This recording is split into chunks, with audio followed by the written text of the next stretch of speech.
Hey guys, welcome back to the channel. This is story about what if Sasuke demands Naruto's Jutsu part 1. Before I start, please do support for more amazing content and comments for part 2. Do consider to subscribe my channel and share my video to your friends and check out the description as well. Let's start the video. It was a day like any other at the Konoha Ninja Academy. Yumino Iruka was giving a lesson on ninjutsu and chakra, and when these topics are discussed, one question is never far from the students' minds. Sensei asked his pink-haired student, Haruno Sakura, how do ninja use elemental jutsu? Excellent question, Sakura. Does anyone know the answer? Iruka questioned. Nature transformation is an advanced form of chakra control. It entails the molding and defining of one's chakra into an innate type of chakra nature, altering its properties and characteristics. Nature transformation is one of two necessary techniques for creating a technique, its counterpart being shape transformation, stated the ever-brooding Uchiha Sasuke. Correct, stated the scarred Chunin instructor. Of course you would know, Sasuke-kun, squealed Ino, voicing the opinion of 99% of the classroom's female occupants. Now Ino, no interruptions, reprimanded Iruka-sensei. Now can anyone name the 5 basic elements? Fire, wind, lightning, earth, and water, answered Sakura. Now Sasuke-kun will notice how smart I am, cha. That is correct, Sakura, stated Iruka, but what many people do not know is that there are 3 more nature transformations. Does anyone know what they are? At that the class got so silent one could hear the buzzing of Abirame Shino's insects, as the students thought of what the answer could possibly be. Well, don't feel bad, these are rather obscure affinities. In fact, only one person is believed to have mastered all 3 and his existence is believed by many to be a myth, Iruka stated. They are Yin-Yang and Yin-Yang release. Sensei, a certain blonde questioned, who was this person? Iruka, happy to know Naruto was paying attention, answered, the Rakudo Sannin. 6 paths? Questioned Naruto, as in the 6 paths of the desire realm in Buddhist cosmology? Getting over the shock of his students' knowledge of any religion, Iruka stated, I am afraid I can't answer that, Naruto. Giving into his curiosity, Iruka then asked his own question, why do you ask, Naruto? A better question is, how does a baka like him know anything about Buddhism? Proclaimed Inuzuka Kiba, Naruto's self-proclaimed rival. I know because I was talking to those monks in the village, dog breath, yelled an irate Uzumaki. Settle down, both of you. Iruka then continued, back to my question, why do you ask, Naruto? I just wanted to know because if those 6 paths are the same, then there should be one more nature transformation, stated a slightly smug Naruto. And that would be? Questioned the scarred instructor. Nothing. Laughter could be heard throughout the academy at that statement. Quiet, all of you! The irate sensei screamed. Calming down, he then admonished, Naruto, I thought you had a serious question.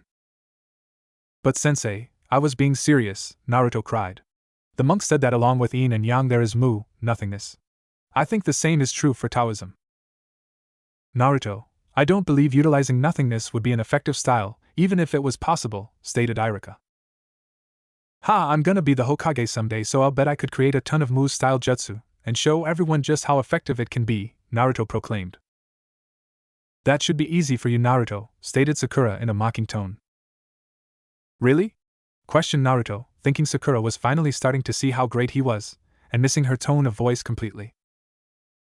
Yeah, after all that's exactly what you are, a big nothing, Sakura finished, breaking the poor boy's heart in the process. Hurt but not discouraged, Naruto went on to proclaim, I'm not nothing and I'll show you that I can do it. Sensing things were getting out of hand, Iruka quickly stated, alright class, that's enough for today, class dismissed. Naruto was the first one out thinking, I'll show them, they won't laugh at me or call me nothing ever again. With that in mind, Naruto went to find the monks and asked them to teach him about mu.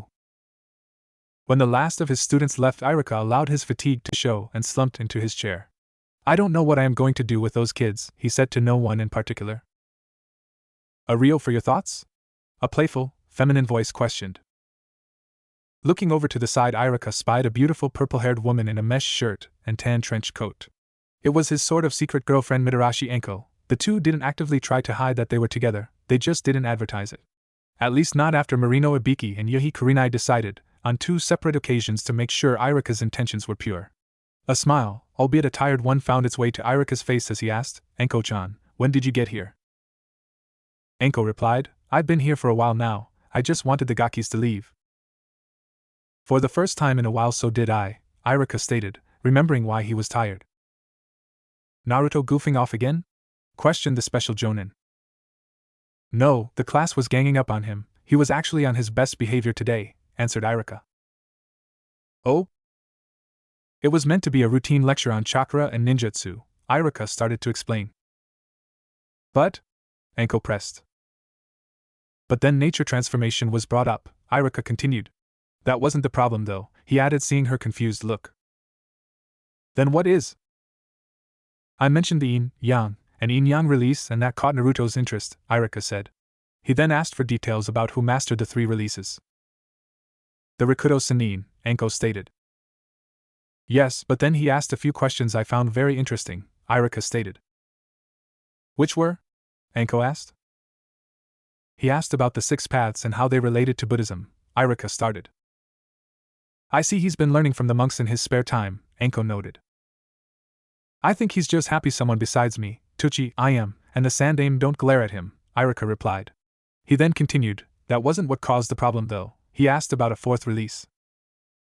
And that was, Anko asked, now fully immersed in Irika's story. Nothing. Not funny, Irika, don't think I won't cut you off from this for the next month if you do something like that again, Anko reprimanded while rubbing her hands up and down her body in a provocative manner. BB, but Anko-chan, that is exactly how he phrased it, Irika stammered.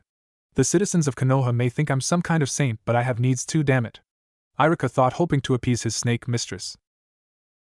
Wait, what? Anko asked, her frustration forgotten, her emotional frustration at least. Well, at least he didn't call my bluff. She thought, remembering why she came to the academy in the first place. He said the monks told him about nothingness. Irika answered. I'm not sure I follow, Anko admitted. I didn't either, honestly, but I tried to answer as best I could. I was just happy he was participating, Irika confessed. I still don't see the problem, said Anko. It's just he then became determined to be the first to create the Mu release. I didn't want to dash his hopes, so I kept my mouth shut. Unfortunately, the other students didn't share my thoughts on the matter, Irika lamented. Why, what happened? Anko asked. She didn't know Naruto personally, but if he was important to Irika, he was important to her. Sakura decided to voice her opinion. She said it should be easy for Naruto to do something like that, Irika stated. The pink-haired girl, although she didn't like him, much less believe he can do anything, Anko said. She doesn't, she meant it would be easy for him because he is, and I quote, a big nothing, Irika finished. By this time he was shaking with anger. He wasn't alone, Anko was seething after hearing that. Both she and Irika knew how it felt to feel like and be treated like nothing. It brought back bad memories of just after Orochimaru abandoned her. She also remembered what Irika's life was like after the Kyuubi attack almost 12 years ago. Fortunately, the discussion carried us to the end of class, so I was able to stop things from escalating, Irika said. After calming herself, Anko said, from what you've told me, Naruto isn't someone who would attack Sakura, let alone raise his voice to her. That isn't what I meant. The class likes to gang up on him when things like this happen, Irika stated. He then continued, but this is different too, the kids laugh at his dream, but none of them have called him nothing before. And yet his classmates, and the village at large, do all they can to make him feel that way, Anko stated. I know, Irika said solemnly. He should be alright though, Hinata went after him, she'll make sure he's okay. The lengths we kunoichi go to for our shinobi, Anko joked. But let's change the subject, shall we? Yes, let's, Irika said, happy for the opportunity he needed to ask a question of his own. Anko-chan, he started. How does a romantic evening with just the two of us sound? Asked Irika. You mean we're gonna do it in one of the TNI holding cells tonight? Anko asked semi-seriously. No. Well, maybe if you really want, but I was thinking more like dinner, Irika managed to get out. Wait, did you say maybe to the sex at my workplace idea? Anko asked incredulously. That's what caught her attention. Irika mentally asked himself as a sweat drop formed. If that's what you want, just so long as we could do the same here one day, Irika answered. The beautiful kunoichi glommed her boyfriend and said, Oh, Irika-kun, I didn't know you were into that kind of thing. The nice ones always have a taste for danger, got it memorized. Irika responded, looking forward to where this evening would take him and his beloved Anko-chan. Hyuga Hinata, the heiress to the prestigious Hyuga clan, was a girl on a mission, find one Uzumaki Naruto and make sure he was alright.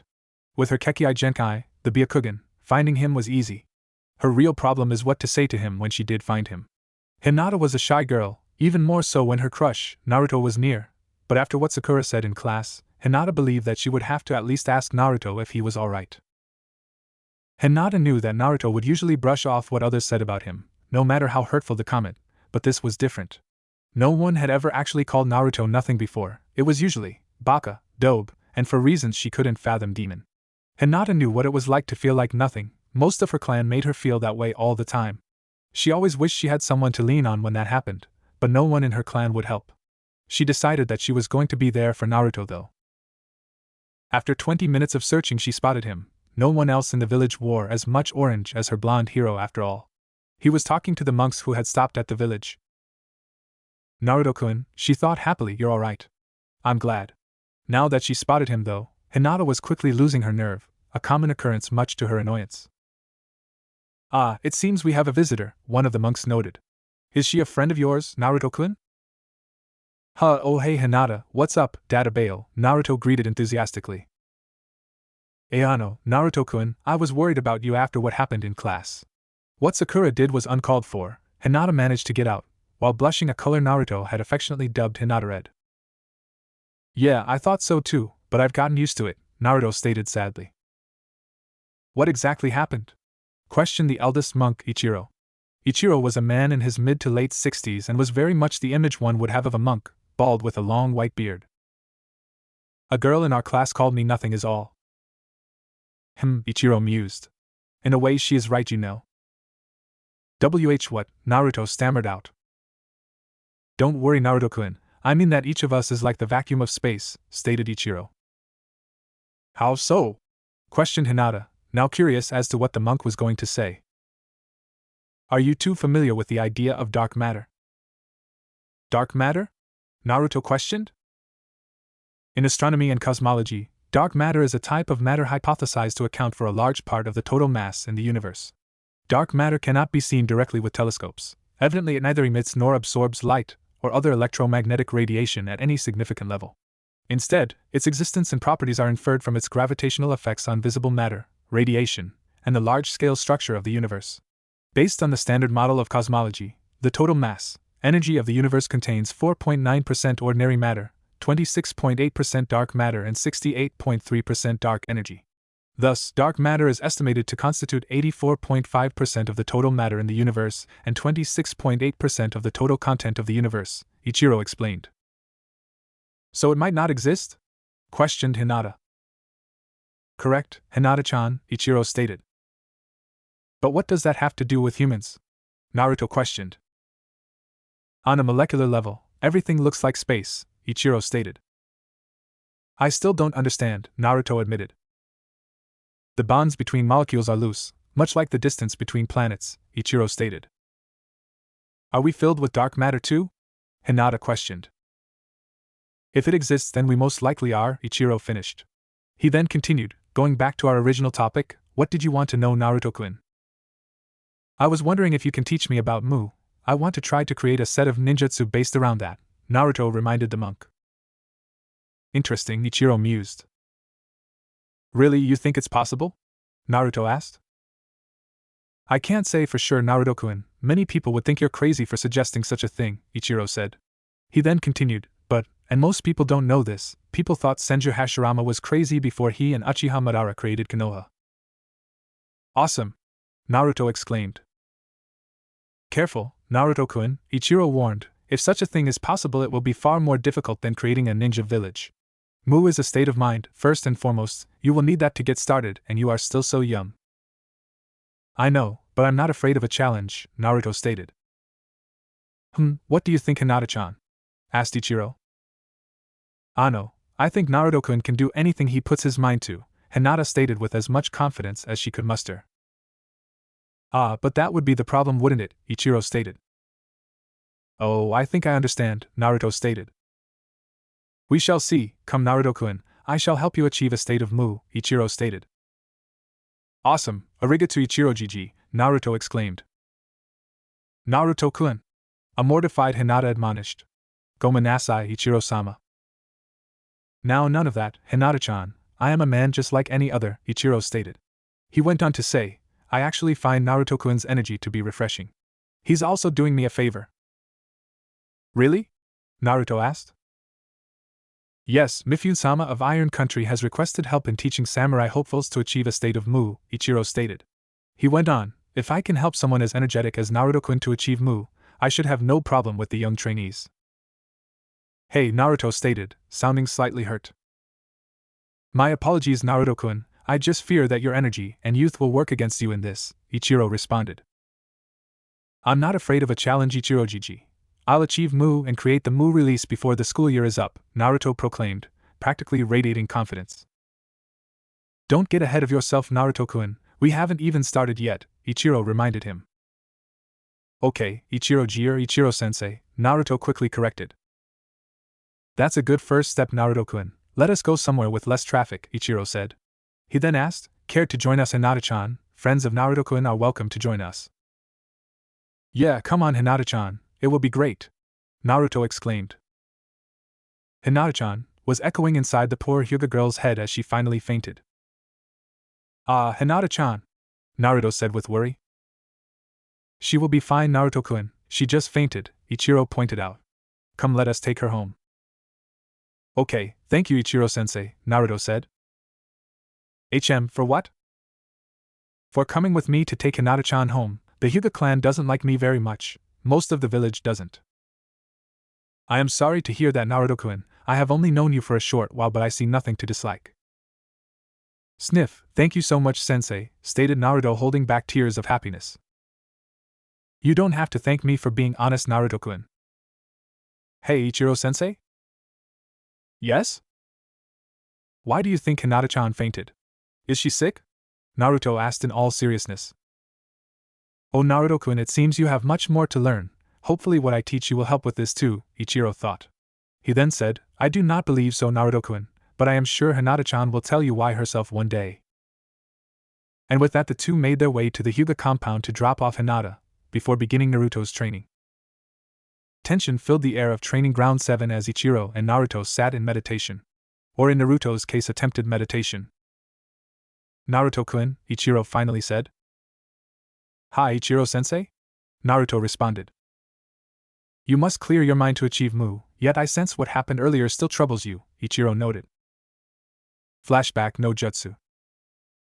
Ichiro and Naruto arrived at the Hyuga compound within mere minutes after Hinata fainted. Naruto hoped that there wouldn't be any trouble, but alas, it was not to be. At the entrance to the main branch household stood Hinata's bodyguard, Hyuga-ko. After seeing the young heiress being carried by the blonde Jinchuriki, he all but flew into a rage. Boy, what have you done to Hinata-sama? The angry steward demanded. I haven't done anything, at least I don't think I did, Naruto said in his defense. Then get your filthy hands off her now, brat, shouted Ko. Young man, there is no need to be rude, said Ichiro, coming to the young boy's rescue. Young Hinata-chan fainted. My young friend was simply bringing her home. Who are you? Demanded the irate Hyuga. Ko, a commanding voice said, calm down. From the doorway the head of the Hyuga main household, Hyuga Hayashi, could be seen. But Hayashi-sama, Ko pleaded. Silence, commanded Hayashi. My apologies, Monk-sama. Uzumaki-san, my fellow clansman is quite protective of my eldest daughter. It is quite all right, Hyuga-sama. I am more interested in what Ko-san was about to call this young man beside me, said Ichiro. Oh? Questioned the Hyuga head. Yes, it sounded like he was about to say demon before he corrected himself, Ichiro stated. I and my fellow monks have been in this fine village for over a week and I have never known Naruto-kun to be anything less than a kind young man. If Ko-san would like, I could refer him to an excellent optometrist so that he may be able to see the difference between a demon and a child. Now see here, Ko began. Ko, take Hinata to her room, Hayashi ordered. He then continued, we will discuss your Hayashi paused as he chose his next words, lack of manners later. Hi, Hayashi-sama. Once Ko had gone inside, Hayashi continued, I thank you for bringing my daughter home. I trust she was no trouble? No trouble, Hyuga-sama. I found her to be well-mannered and sweet, Ichiro told the Hyuga head. Yeah, Hinata-chan's great, Naruto added. Brief though it might have been, a smile played on Hayashi's face at the praise his daughter was receiving. I thank you again, gentlemen, but I must now take my leave, Hayashi said. That is fine, Hyuga-sama. Ichiro stated. Naruto-kun and I have things to do ourselves. I know I should not pry, but may I ask what a monk and an academy student would be doing together? Asked Hayashi, his curiosity getting the better of him. Ichiro-sensei is going to teach me to achieve a state of Mu, Naruto exclaimed. Mu? Questioned the now confused Hyuga. That is rather advanced for an academy student, is it not?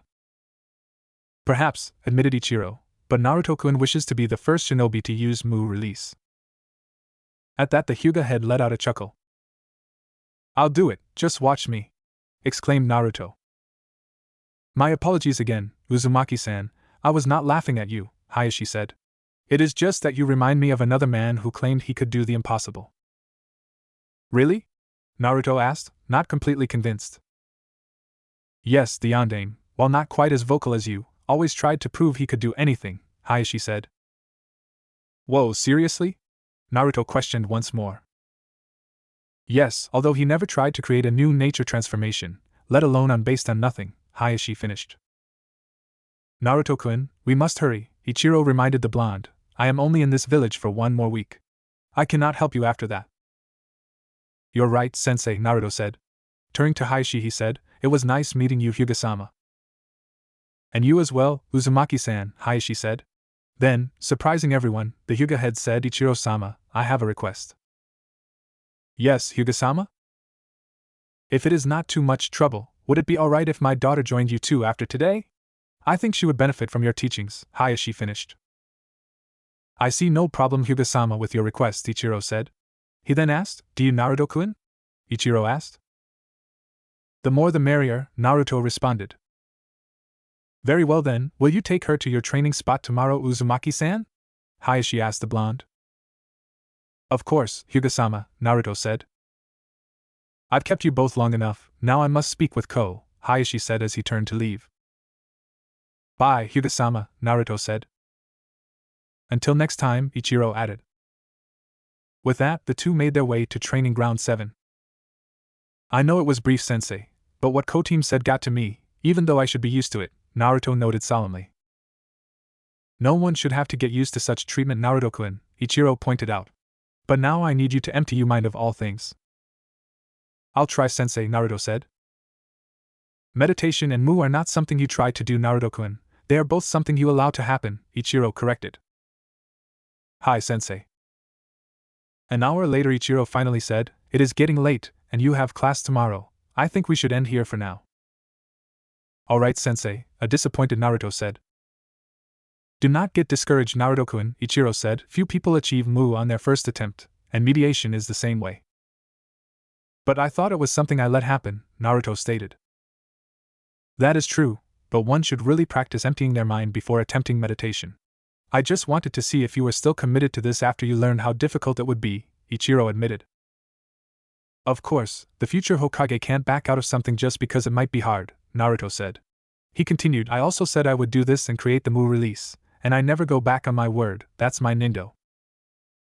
Alright, Naruto-kun, you show such drive for one so young, said an impressed Ichiro. Practice clearing your mind tonight before bed and we will pick where we left off here tomorrow after you are done with class. Hi, sensei. And be sure to bring Hinata-chan with you, Ichiro reminded. I will, sensei. Good night. Good night to you too, Naruto-kun. After arriving at his apartment, Naruto made himself a cup of instant ramen. While eating, he went over what had happened during his time with Ichiro. I'm sure there is something I am missing. It's like I get close to meditating properly, and then I feel a bunch of anger. Well, whatever, I'll just have to do what Ichiro-sensei said. Deciding that there was no time like the present, Naruto decided to get ready for bed so he could practice clearing his mind. His nightly rituals completed, Naruto changed into his pajamas and sat on his bed in a lotus position. After a few minutes, Naruto was able to block all external distractions, but his mind was still racing. Maybe I should try to focus on one thing and go from there, Naruto thought. Thank Kami I wear a nightcap. With that in mind, Naruto began to focus on the piece of cloth on the top of his head. It quickly became apparent that this was a step in the right direction as Naruto was able to focus on a certain point. After a few minutes, Naruto was coming close to ignoring even this when he felt something pull on his mind. Kyuso, I know I almost had it that time, Naruto cursed as he opened his eyes. It was then he noticed his surroundings. It looked like he was in the middle of a sewer. Ah, gross. he exclaimed as he stood up quickly. Since he was in the lotus position, he was up to his hips in sewer water. Come to me, an ominous voice said. I know I probably shouldn't, but maybe I'll find an exit on the way, Naruto thought. With nothing else to go on, it seemed like a reasonable idea, so Naruto set out to follow the voice. After a few minutes, Naruto noticed something strange about this sewer. This is strange. There's only one way to go, no detours or anything. Just what kind of sewer is this? After a few more minutes, Naruto reached a dead end. At least he thought it was a dead end. A cage? What's a cage doing in a sewer? Just look at the size of it. The cage in question was at least the size of the Hokage mansion. Closer, the voice from before said. Why? Naruto asked. What? Why should I come closer? Because I am a mysterious disembodied voice. You are supposed to do as I say, the voice responded, its irritation evident in its tone. That sounds stupid and dangerous, and I'm not going to do it, Naruto responded. Grr, was all that could be heard as a giant claw hit against the bars in a feeble attempt to impale Naruto. Alright, fine, Naruto sighed as he came just a few inches shy of where the tip of the claw's nails would reach. So who are you exactly? Naruto asked. I am the Kyuubi no Kitsune, the most powerful of all Biju, the now identified Kyuubi replied. After letting that sink in for a few minutes, Naruto finally said, You're a lot smaller than I imagined. You meet a giant fox and that is all you have to say? An incredulous Kyuubi shouted. No, I would also like to know where we are, Naruto said. We are in your subconscious. Oh, neat, I guess. Don't you have any questions? For example, why am I here? Not really. I was born the night you attacked. People call me Foxbrat, and sometimes I see something on my stomach, which I now know is a seal. Also, even when I was alone, for some reason I could feel another presence. I assumed that was you. I've been here for years but have never known you to be particularly perceptive. When did this happen? I guess Ichiro-sensei and the others have been a good influence on me. Ah yes, the monks, Kyuubi noted. Kyuubi then asked, People treat you the way they do because of me, yet you don't seem particularly resentful. Why is that? You aren't the problem. People's closed-mindedness is the problem. Obviously, I attacked this village, didn't I? Perhaps, but after speaking with you I don't think you did it on a whim. People say I'm a monster, isn't that enough? For other people maybe, but I don't know your story. What made you this way? I told you I am a monster, Kyuubi said, trying to get his point across. I don't believe that, at least not anymore, and I know you don't either. Fine, you win, boy. I suppose there's no harm in telling you my story, said Kyuubi. Might as well get comfortable, kid. This is going to be a long story, he suggested. Okay, but what about? Don't worry, I put your physical body to sleep, the Kyuubi said, anticipating Naruto's question. Oh, good. After taking a deep breath, the Kyuubi began his story. Long ago, before the founding of the shinobi villages, during an era of endless wars between humans, there existed the Shinju, a tree that was revered as a deity which bore a fruit once every 1,000 years.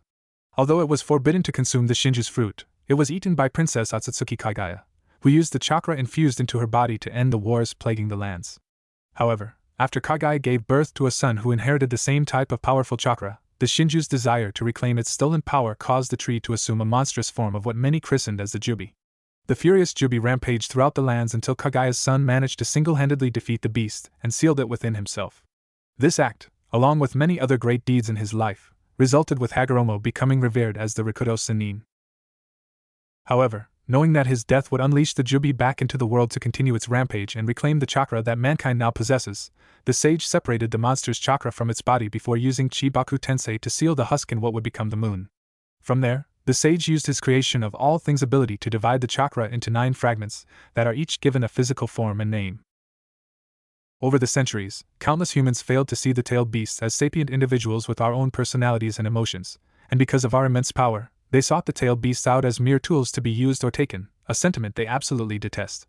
By the time of the formation of the shinobi villages, after his victory against Uchiha Madara in the Valley of the End, Senju Hashirama, the Shodaime, used his would-release techniques to capture and give several tailed beasts to the other shinobi villages as peace treaties, in order to stabilize the balance of power between them.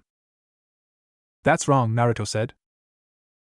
That's exactly how it happened, boy, Kyuubi said.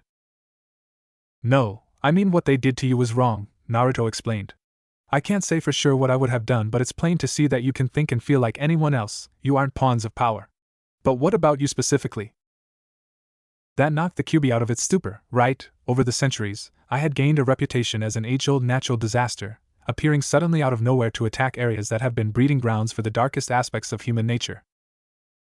At one point during the time of the formation of the shinobi villages, the Gold and Silver brothers of Kumo were assigned to capture me, but I swallowed them whole. However, the two brothers managed to survive and gain some of its power by eating the flesh of my stomach for 2 weeks, forcing me to regurgitate them. After that event, Uchiha Madara defected from Konoha and used his Sharingan to control and use me to help him fight against Senju Hashirama in order to exact his revenge. During their battle, Madara combined his Susanoo with me, increasing my offensive and defensive capabilities. However, Hashirama was able to remove me from Susanoo and released me from Madara's control, subduing me in the process. Sometime after the battle, Hashirama deemed me too dangerous to be allowed to walk free, and his wife, Uzumaki Mido, sealed me within herself, becoming my first Jinchuriki. Uzumaki? Susanoo? Naruto questioned. Yes, as I understand it, Whirlpool Country, which had already established a village, helped create Konoha. The Uzumaki clan, the founders of that village, are distant cousins of the Senju clan. They are blessed with longevity and powerful chakra. Mito married Hashirama as part of an agreement that the two villages would always be allies. And before you get your hopes up, that village was destroyed long ago. Iwa and Kumo feared the Fuinjutsu the Uzumaki clan was known for. Damn, also this probably means I should probably study seals. And Susanoo? Wow, he is all over the place, thought the massive Kitsune. Susanoo is the third ability granted by the Mangekyo Sharingan to those who awaken the abilities Tsukuyumi, which symbolizes the darkness of the spiritual world, and Amaterasu, which denotes the light of the material world. It creates a gigantic, humanoid being that surrounds the user. As one of the strongest techniques granted to those that have acquired the Mangekyo Sharingan, it is the user's guardian deity, but at the same time, it consumes the user's life. Mangekyo Sharingan? The next level of the Sharingan, Kyuubi explained. Then, in an attempt to cut off Naruto's next line of questions, he continued, the Sharingan is awakened when the user feels loss. A strange type of chakra gathers in the brain, which in turn awakens those damnable eyes. The Mangekyo Sharingan is awakened when even greater loss is experienced, but causes blindness after multiple use. The only way to prevent this is for the user to replace their eyes. In Madara's case, he used his brother's eyes, awakening the eternal Mangekyo Sharingan. That's disturbing. Quite. Now, over a period of time which included the first 2 shinobi world wars, Mito kept me sealed away except for one occasion when the seal had weakened as she was going through childbirth. Toward the end of her life, Mito passed on this status and responsibility to another member of her clan, Uzumaki Kushina, who later became the wife of Namikaze Minato, the yandame. Although Kushina was terrified with the responsibility of containing me, Mito assured her that my hatred was powerless against her love. Wait, why is their relationship to the Kages important? It was decided that Jinchuriki should have a connection to their village's respective Kage, or leader in the smaller village, to ensure their loyalty. What does that mean for me? I'm getting to that. Almost 12 years ago, after the end of the Third Shinobi World War, your Sandame and his wife made preparations to ensure that I would remain sealed within Kushina as she gave birth to her son. However, despite keeping her childbirth a secret, a masked man discovered Kushina's location, killing her escorts and managing to break the seal, seizing control of me. Since Kushina survived the extraction, the man, who identified himself as Uchiha Madara, tried to have me kill her before the yandame got her and their son to safety. Soon afterwards, the masked man summoned me into Konoha and ordered me to destroy the village. While I was rampaging in the village and decimating the shinobi forces that tried to repel me, Minato managed to place a contract seal on the masked man during their fight to free me from the masked man's control.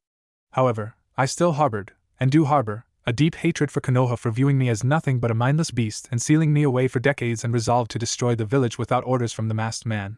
Before I could annihilate Konoha, Minato summoned Gamabunta on top of me, and quickly teleported me to Kushina and the baby's location, while letting my Biju Dama detonate away from the village. Soon afterwards, Kushina used her chakra chains to subdue me, planning to seal me back inside her before she died. However, Minato, knowing that I would revive without a host, and how great a threat the masked man is, came up with a plan to give their child the means to combat the masked man in the future when he decides to attack again. Since my chakra was too immense to be sealed within an infant, Minato first used the Shiki Fujin to separate and seal my yin half within himself, and then prepared the Hak no Fuin Shiki to imprison the yang half, me, within his son. I attempted to stop the process by killing the child while Kushina was weakened, But both of the parents sacrificed themselves to protect their newborn child and completed the sealing, with me cursing the pair during my last moments of freedom. Later, upon awakening within the child's subconscious and learning the nature of the seal, I quickly realized the situation behind Minato's intention. However, I calmly decided to wait and weaken the seal through the cracks of its formation with my chakra, determined to influence the boy as much as I can to use my power. You tried to kill me, that was a dick move. I just got out, I was in no hurry to go back, the QB stated. Remembering what Naruto said, he then asked, wait, is that all you care about? Well, it sucks that Hokage Gigi lied about not knowing who my parents were, and I am mad you didn't try to be the bigger man, or fox, but after hearing your story I can see why you are the way you are. It's that masked man's fault my parents are dead, really. Nice to see you caught that, but I thought you would be more excited. I am, but it's not like I can tell anyone. Would they really believe me? No, I suppose not. I have a few more questions. Which are? Is there a way to get your power back? Why do you want to know? Asked QB. I shouldn't have gotten my hopes up, he's just like the rest. Because it belongs to you. I'm glad Tusan was so concerned with my well-being, but I can't imagine how awkward this is for you. I don't know, maybe if I died and reformed, but barring that I can't say for sure, a stunned QB managed to get out. Second, is it true the Uchiha and Senju are descended from the Rakuto Sennin? Yes, but why is that important? Asked the confused Biju. Because that makes what Madara and the Shodaime did that much worse. Essentially, you and the other Biju are their aunts and uncles. They, more than anyone, should have known better than to sell you and use you as weapons. I may want to be Hokage, but the Shodaime has lost a lot of my respect. And your parents?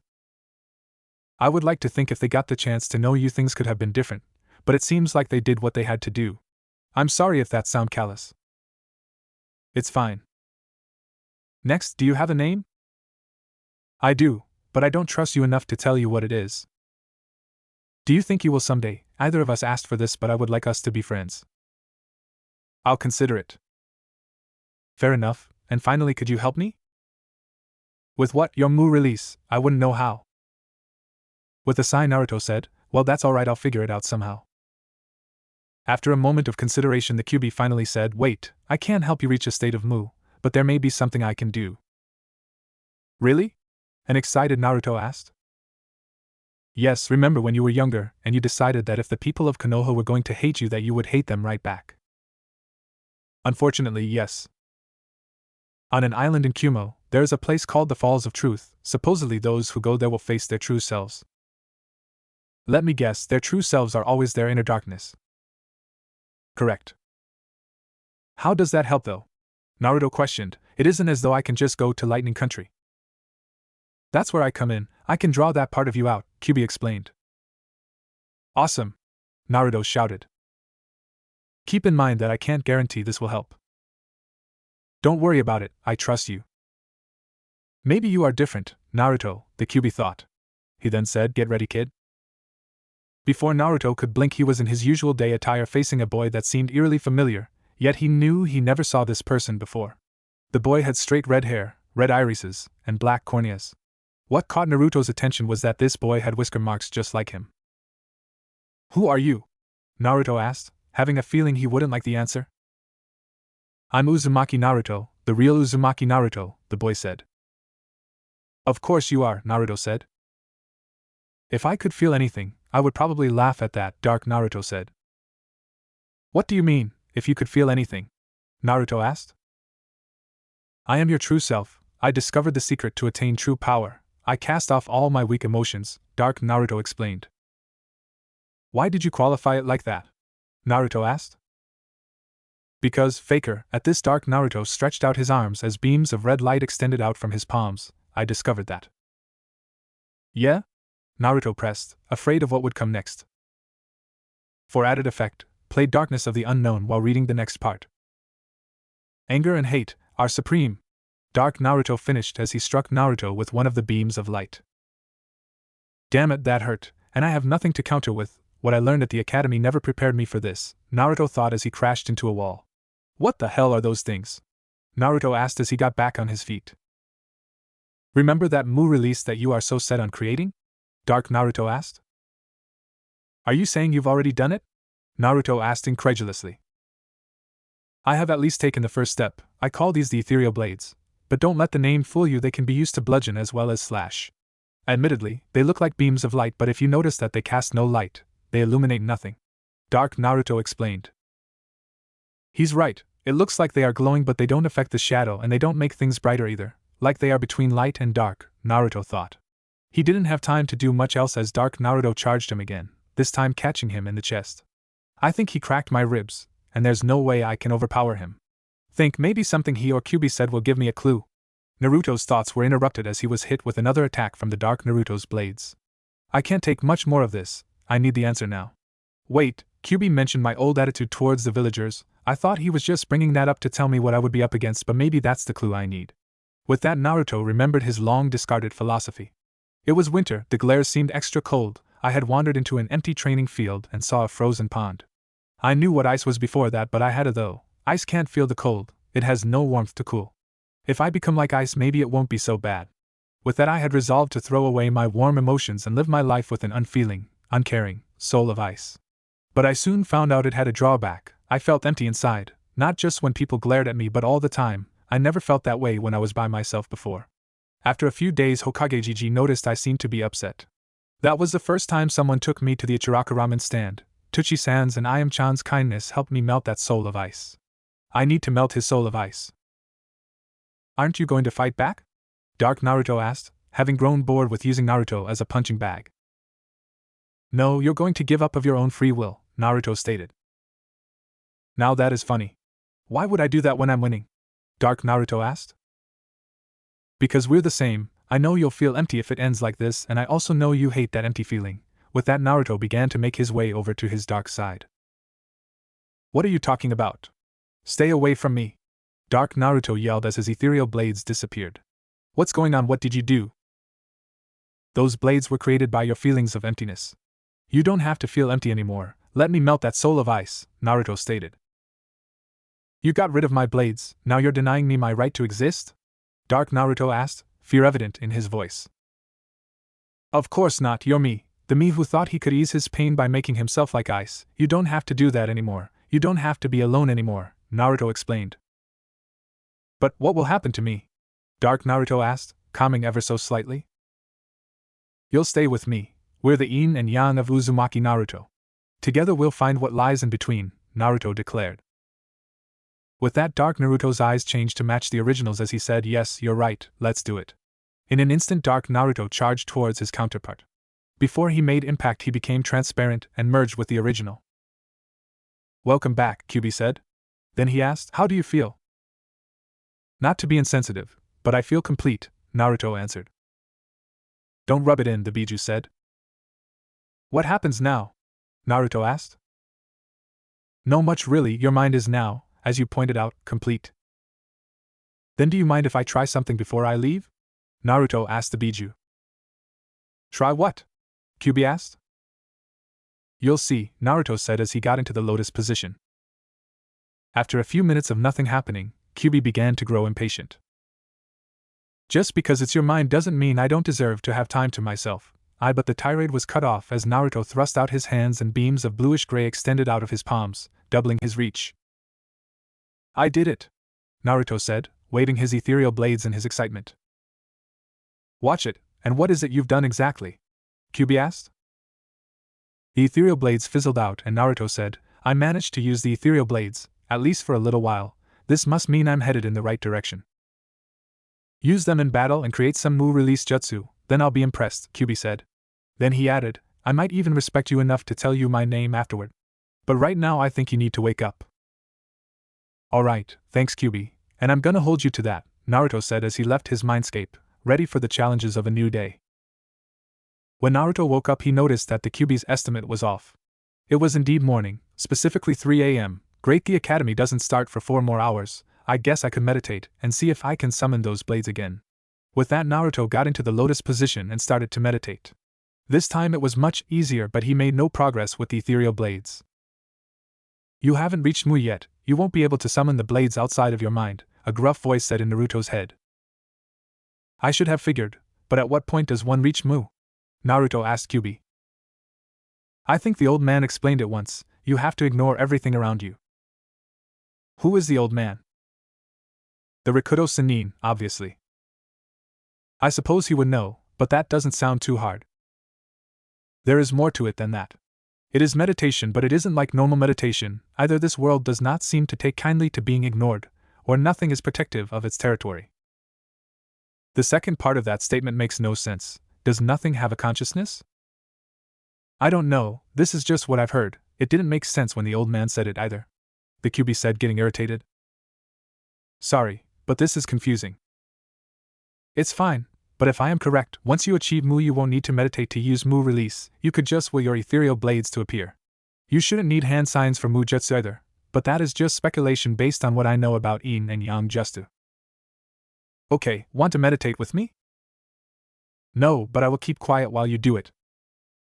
Alright, I guess I should get ready for class. With that, Naruto shut off his alarm clock, since he wouldn't need it, and began his morning routine. After a breakfast of cup ramen, he set out for the academy. I don't think I've ever gotten here this early, Naruto thought as he entered the classroom. He was used to it being more crowded when he arrived, but right now the only occupants were Hinata, in the back, and Sasuke in the corner near the front. Seeing his partner for his after-class lessons, Naruto made his way up to Hinata to tell her what they would be doing. Hey, Hinata-chan, the energetic blonde exclaimed. He called me Hinata-chan, thought an elated Hyuga heiress. Ohio, Naruto-kun. Did your father tell you what we would be doing after class? Naruto asked the shy girl.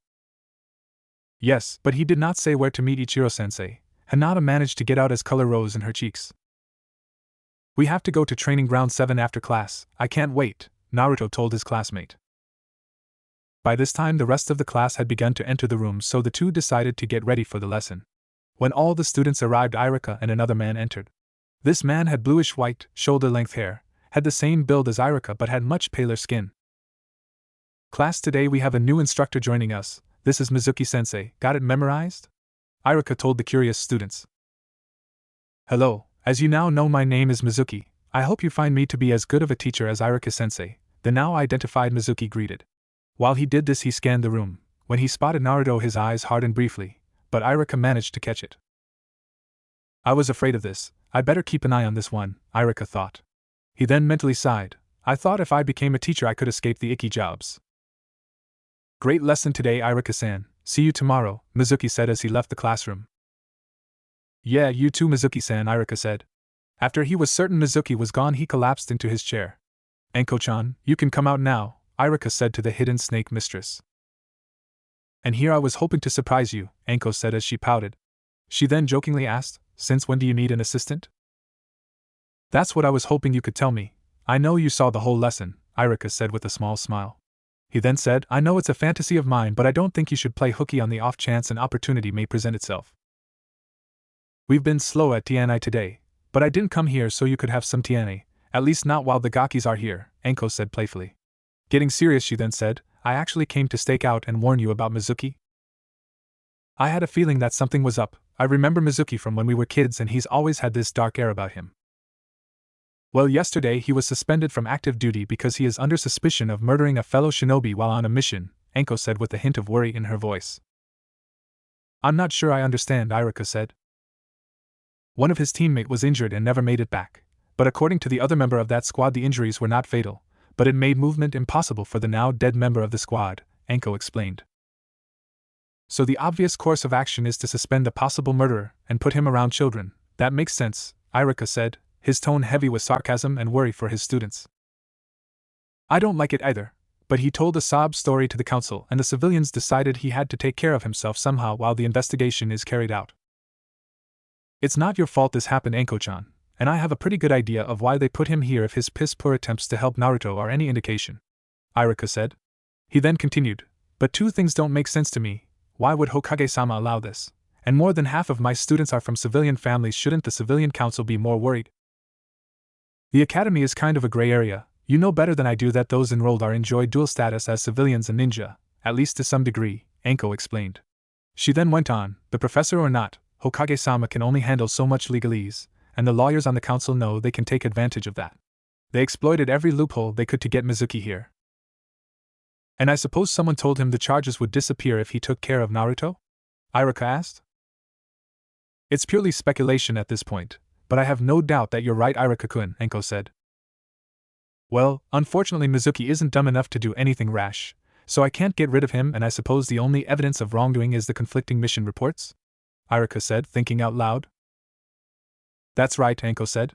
She then asked, what do you think he is trying to do? From what we both saw, I would say he is trying to sabotage Naruto, and then he will probably try to offer private lessons, away from witnesses, Irika reasoned.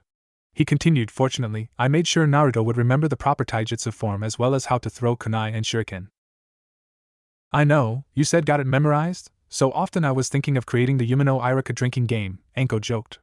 Getting serious, she warned, just be careful, I think Mizuki is going for a long con. I don't doubt it, Irika said. Then smirking he said, now, I think we have something else to discuss. Oh, whatever could you mean, Irika-sensei? Enko asked, playing along. We need to discuss your actions during class, Mitarashi-san, and of course take the appropriate measures, Irika said slyly. I'll do anything, sensei, please don't tell my parents, Enko said, continuing with Irika's game. This is going to be fun, they both thought. At Training Ground 7, Naruto and Hinata found Ichiro waiting for them. Ah, Naruto-kun, Hinata-chan, I am glad to see that you made it, Ichiro greeted. I wouldn't miss it for anything, Ichiro-sensei, Naruto said. I am looking forward to this as well, Ichiro-sama, Hinata managed to get out. I am glad to hear that because we only have a few days before my colleagues and I must leave for Iron County, Ichiro said. You'll be back though, right? A visibly worried Naruto asked. I cannot say for certain, Naruto-kun, but our monastery is not far from Konoha. You are always welcome to visit, Ichiro answered sadly. He had grown so fond of the young blonde. I guess, was all Naruto could say. It will be all right, Naruto-kun, Hinata said in an attempt to console her crush. You're right, and I'll still have you, Hinata-chan, Naruto said with a smile. Are all right, Naruto-kun, Hinata said, fighting back the urge to faint. Now let us begin, Ichiro said, coming to Hinata's rescue. Hi, his young charges said while getting into the lotus position. Now remember, Mu training is a special form of meditative martial arts training. It involves the ability to ignore everything around you. If you can make your minds blank, you will succeed, Ichiro explained. Continuing, he said, I have told Hokage-sama what we will be doing, so you two should not have many interruptions. Hi, sensei, the two academy students said. Now I have an errand to run. Begin once I leave and I should be back by the time you two are finished, assuming you two succeed, Ichiro said. He then took his leave to run his errand. The two meditated in silence for a few minutes, but soon the world around them seemed to grow louder. After a while the atmosphere of the training ground changed. If the two had opened their eyes, they have seen Ko and Irika appear from nowhere.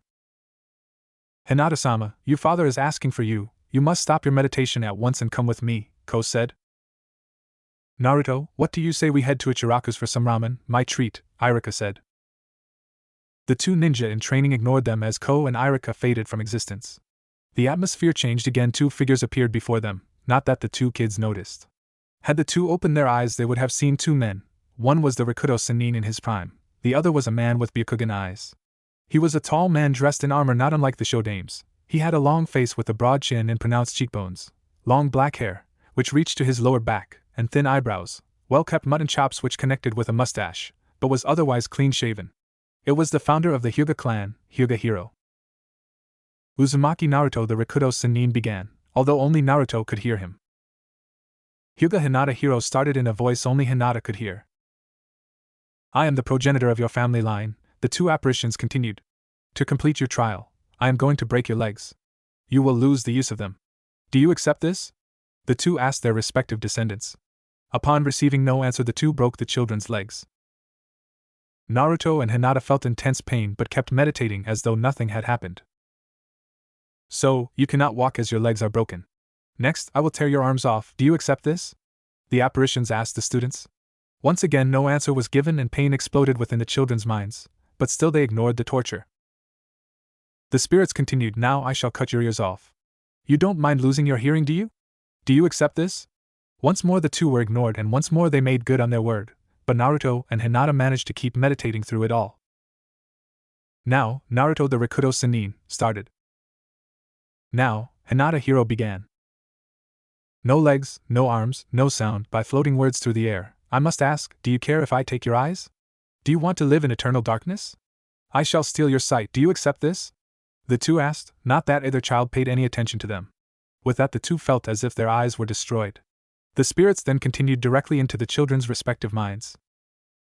Now my child, I can only communicate directly with your mind.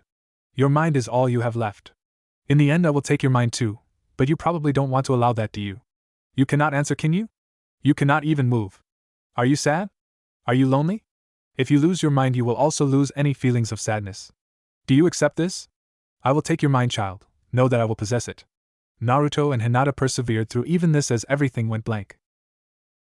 Without knowing how much time had passed the two opened their eyes simultaneously, and they saw Ichiro. Congratulations, you two, you have passed your trial and should now understand the essence of Mu, the monk explained. That was intense, Ichiro-sensei, Naruto stated as he got up and went to help Hinata to her feet. It felt so real, Hinata added. That is why so few complete the training. The world around us creates illusion to prevent us from understanding Mu, and when that does not work it is as if nothing seeks to scare us off, Ichiro explained.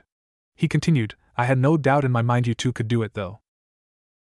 Why is that, sensei? Hinata questioned. I just have a feeling that the two of you are very special children, Ichiro said simply. Changing the subject he said, Naruto-kun, your birthday is coming up, is it not? Yeah, but it's not like anyone celebrates it, Naruto said sadly. Well, I have something for you, consider it an early birthday present, Ichiro said as he handed Naruto a package. What is it? Naruto asked as he opened the package. Inside the package was a coat of an unusual design. It was black and white split down the middle, white on the right and black on the left. It was decorated on the bottom with a flame motif, blue flames on the black side and red flames on the white side. It also had long sleeves and a hood and one long zipper. Wow, this is the best present I've ever been given, Naruto said as he felt his eyes mist up. A present for the future Hokage and creator of the Mu release, Ichiro said. I'll make you proud, sensei, and I'll become someone worthy of this coat too, Naruto proclaimed as he took off his jacket and replaced it with his new coat. I think it looks good, Naruto-kun, Hinata said. I concur, you look quite dashing, Ichiro added. Thank you, both of you, Naruto said. At this point tears of happiness were streaming down his face as he hugged Ichiro and went to hug Hinata. Must not faint, Hinata thought as she returned Naruto's embrace. Oh yeah, there's something I want to show both of you, Naruto said excitedly. With a bit of concentration Naruto summoned his ethereal blades. Naruto-kun, what are those? Ichiro asked the question on both his and Hinata's minds. These are ethereal blades, blades of pure nothingness, Naruto explained proudly. I managed to use them last night but I couldn't hold them for long. I see, well now I know that I was right, you are a special child, Naruto-kun, Ichiro said. You're amazing, Naruto-kun, Hinata added. Thanks, sensei, Hinata-chan, said Naruto as he dismissed the blades. Well, it is almost time for dinner, and I cannot teach the two of you anything else at this point, so with that I dismiss you both and wish you a pleasant evening, Ichiro stated. Good night, sensei, his students said as they made their way back to the village proper. It is a shame I must leave at the end of the week. I am curious as to how they will progress, Ichiro thought as he made his way back to his lodgings. Oh well, I will be sure to come back as often as I can to see them, and with that though Ichiro met up with his fellow monks to discuss the day's events. It had been a few days since the monks departed from Konoha. Naruto may not have taken this development well but he knew he had to power through it. Hinata had accepted that the monks had to leave better than Naruto, so she did her best to console her crush. The two now trained together regularly with most of their time being devoted to development and incorporation of Mu techniques. Naruto had discovered that he could create invisible barriers in addition to using the ethereal blades which he had decided to call interdiction.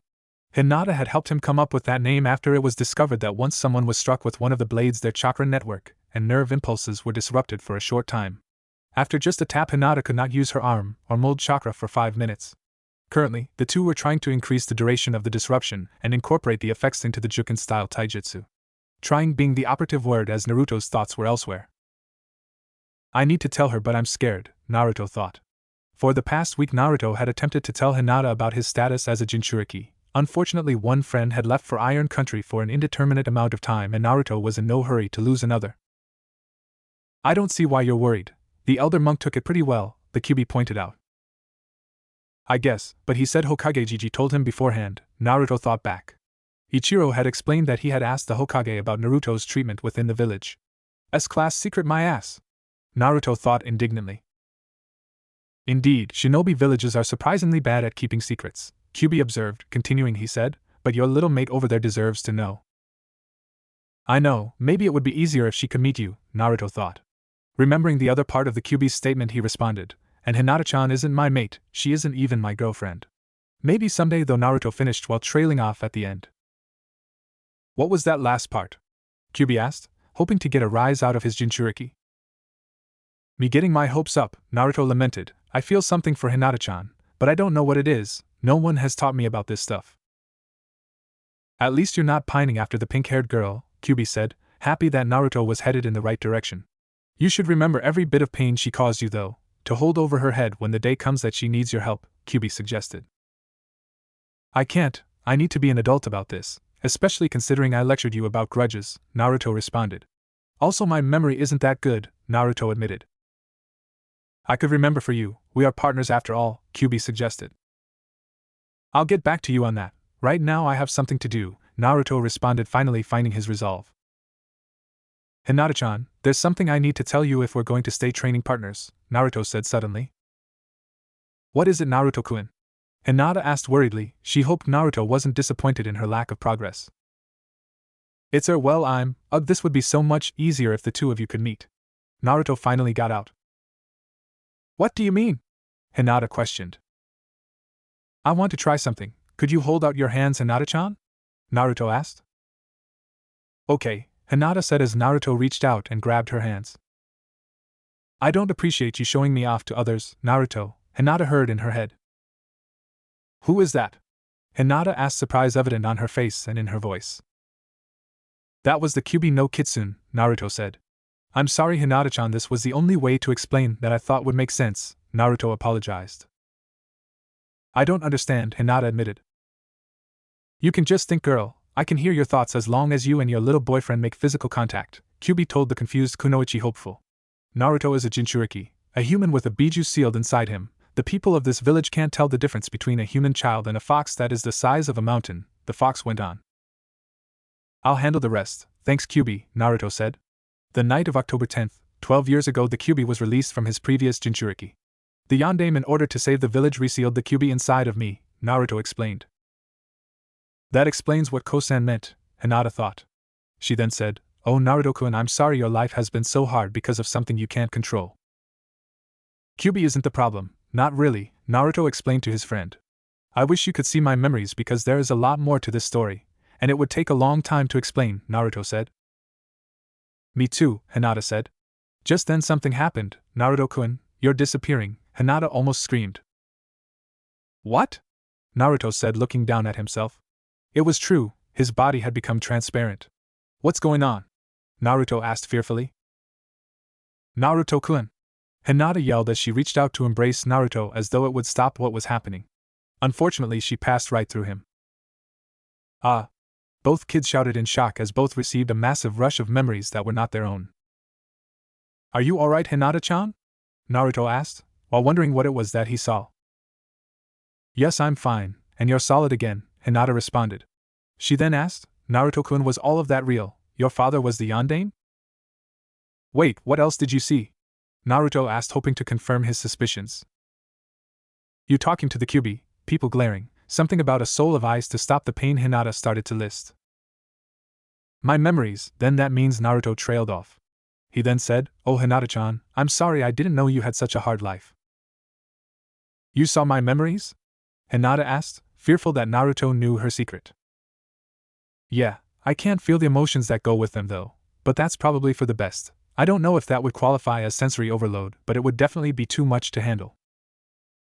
Oh, Hinata said after letting out a sigh of relief. Also, I need to thank you. For what, Naruto-kun?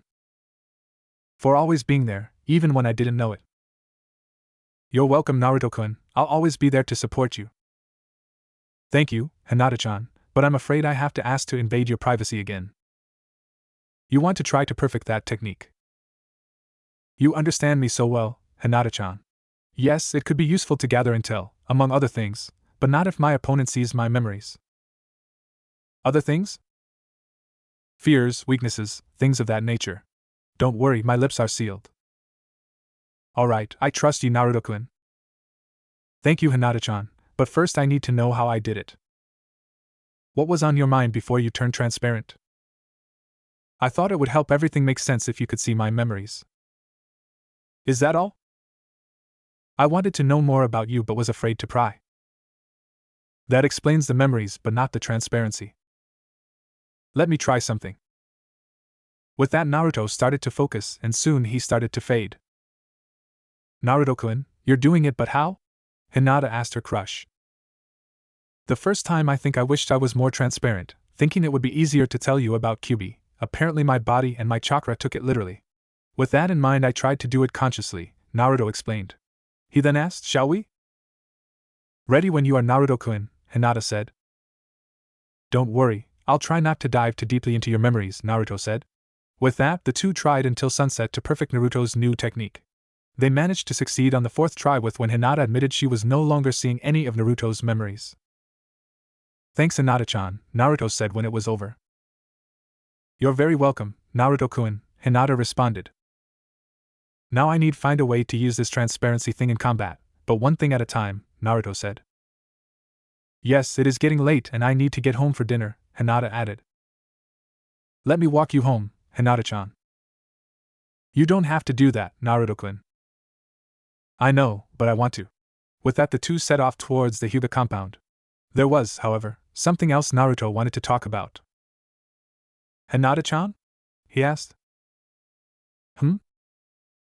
I've been thinking a lot and I know that we've only gotten close just recently, but Naruto trailed off. What? What? Hinata asked in her mind. I don't have much experience with these kinds of things, like reading emotions, but lately I've been wondering if you wanted, and I wanted. What I'm asking is, do you think we could ever be more than friends? Thump. Naruto turned his head and noted that Hinata had fainted. You know what, you're right, we have time, we can always talk about this later, Naruto said as he chuckled at his own joke. Picking her up bridal style, Naruto carried Hinata the rest of the way to the Hyuga compound. Uzumaki Naruto here to drop off Hyuga Hinata, Naruto said to the nearest Hyuga he could find, who just so happened to be a little girl. You have 5 seconds to explain why my Nei-chan is unconscious before I get my father after you, the little girl said. She fainted, that's all I swear, Naruto hastily defended. Perusing the information he got from Hinata's memories, he then asked, your name is Hanabi, right? So what if I am, and how do you even know that? The now identified Hanabi asked. Hinata and I talk, we've been training together for a while now, Naruto said, hoping he came up with an acceptable cover. Attempting to be more convincing, or to change the subject, he didn't care which, he said, I can tell just by the way she talks about you that she loves you very much. Too much, Hanabi whispered, thinking of all the times she and Hinata sparred. Hanabi was young, but she was not naive. She knew that Hinata let her emotions prevent her from excelling. What? Naruto asked. Nothing, Hanabi quickly answered. She then asked a question of your own. You said your name is Uzumaki Naruto? Yes? Naruto asked, trying to coax more out of the little Hyuga. Nei-chan said something about you creating the Mu release, Hanabi stated simply. Yeah, but I'm still just getting started, Naruto admitted. Hanabi, is there any sign of your sister? A familiar voice asked. Yes, Oto-sama, Uzumaki-san has her, Hanabi told the slowly approaching Hyuga Hayashi. Did something happen? Hayashi said darkly, promising pain if the answer was not one he wanted to hear. She just fainted, Hyuga-sama, but she'll be fine, she wasn't injured, Naruto said as fast as he could. He knew he could use his barrier, but if he wanted to see if there was anything between Hinata and himself, he would need Hayashi to like him. I see, I will take her, Uzumaki-san, and I thank you for bringing her home, Hayashi said. I trust you two had a productive day off from class? Hayashi asked. We hit a bit of a snag in the beginning, but we got past that, Naruto explained. I see, well, I bid you good evening, Uzumaki-san, Hayashi said. Good night, Hyuga-sama, Hanabi-chan, Naruto said. Good night, Uzumaki-san, Hanabi said. With that, Naruto made his way home to get ready for class tomorrow. Ugh, what time is it? Naruto thought as he looked at his clock. 4 a.m. Great, another early morning, he mentally grumbled as he turned off his alarm. Now, Naruto knew that ninja were often required to work off little to no sleep, but he wanted to enjoy his current schedule as much as possible. Waking up before sunrise had become a regular occurrence, however, and while he functioned normally, it had become quite irritating. May as well squeeze some training in, QB suggested. Alright, let's do this, Naruto said as he got up to do his morning routine. After 15 minutes, he locked up and set out for one of the training grounds. As Naruto made his way through the village, his thoughts turned to what he said to Hinata last night. I hope things don't get awkward between us. At least Hinata-chan isn't the kind of girl to end a friendship over something like that. He was soon pulled from his thoughts by two loud voices. Lee, this morning we are going to focus on your form until Niji and Tenten get here. A loud voice stated. Hi, Guy-sensei. If I cannot perfect the Goken before this morning is up, I will run 500 laps around the village. A younger, but equally loud voice responded. What the hell? Naruto thought as he made his way toward the voices. He reached an unfamiliar training ground with two occupants, and it was no exaggeration that they were two of the strangest people Naruto had ever seen. Both had bowl cuts, wore full-body green spandex suits, orange leg warmers, wore Konoha Hitite around their waists, and strangest of all, both had extremely thick eyebrows. Lee, it seems we have company, the one called Guy told his student. The flames of youth must have called out to him, Guy-sensei, the one named Lee mused. Oh hail, Naruto greeted, hoping the master and student duo were friendly. Greetings, youthful visitor, I am Mato Guy and this is my youthful student Rock Lee, Guy said. Good morning, I am always happy to meet those who wish to make the most of their springtime of youth, Lee greeted. I'm Uzumaki Naruto and I'm sorry if I interrupted anything. I was just looking for a place to train and was surprised that anyone else besides the ANBU were up this early, Naruto said. We always begin training this early. It's important to enjoy your youth, Guy explained. I'm not sure I understand, but did you say that your name was Mato Guy? Naruto asked. Yes, indeed, Guy answered. The taijutsu expert of Konoha? You're him? Naruto asked. I've never claimed to be an expert, but I'm the only Mato Guy that I know of, Guy replied humbly. Guy-sensei is just being modest. I doubt there is anything about taijutsu he does not know, Lee proclaimed. Lee, your praise has stoked my flames of youth, but I would never claim to know everything about taijutsu, Guy corrected his student. Turning to the young blonde, he asked, Why do you want to know young Naruto? I was wondering if you could help me with something? Naruto asked. He then added, I'm sure you are very busy with your own students, but I need some advice about taijutsu and weapons. While it is true that I have a responsibility to my team, I am always willing to help those in need. What is it that you would like to know? Guy asked the blonde. Naruto then explained his move release to Guy and Lee, from what Ichiro taught him, to the ethereal blades, to his search for a compatible taijutsu style. All I know is that I can use them as blades and for bludgeoning, but I just know enough about taijutsu to know that they won't work with the academy style, Naruto finished. Maybe if I could see these ethereal blades, as you call them, Guy suggested. I would like to see them as well, Lee added. Alright, Naruto said as he summoned his blades. I call them interdiction, because they disrupt a person's chakra network and nerve impulses. Fascinating, but I don't see an edge on these. How would they cut anything? Guy asked.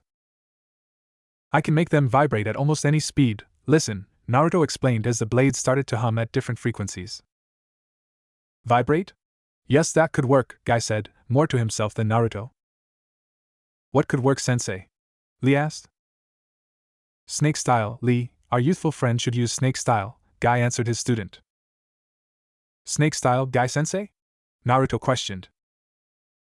Snake style is based on whipping or rattling power which travels up the spine to the fingers, or in the case of the rattler, the body shake which travels down the spine to the tip of the tailbone.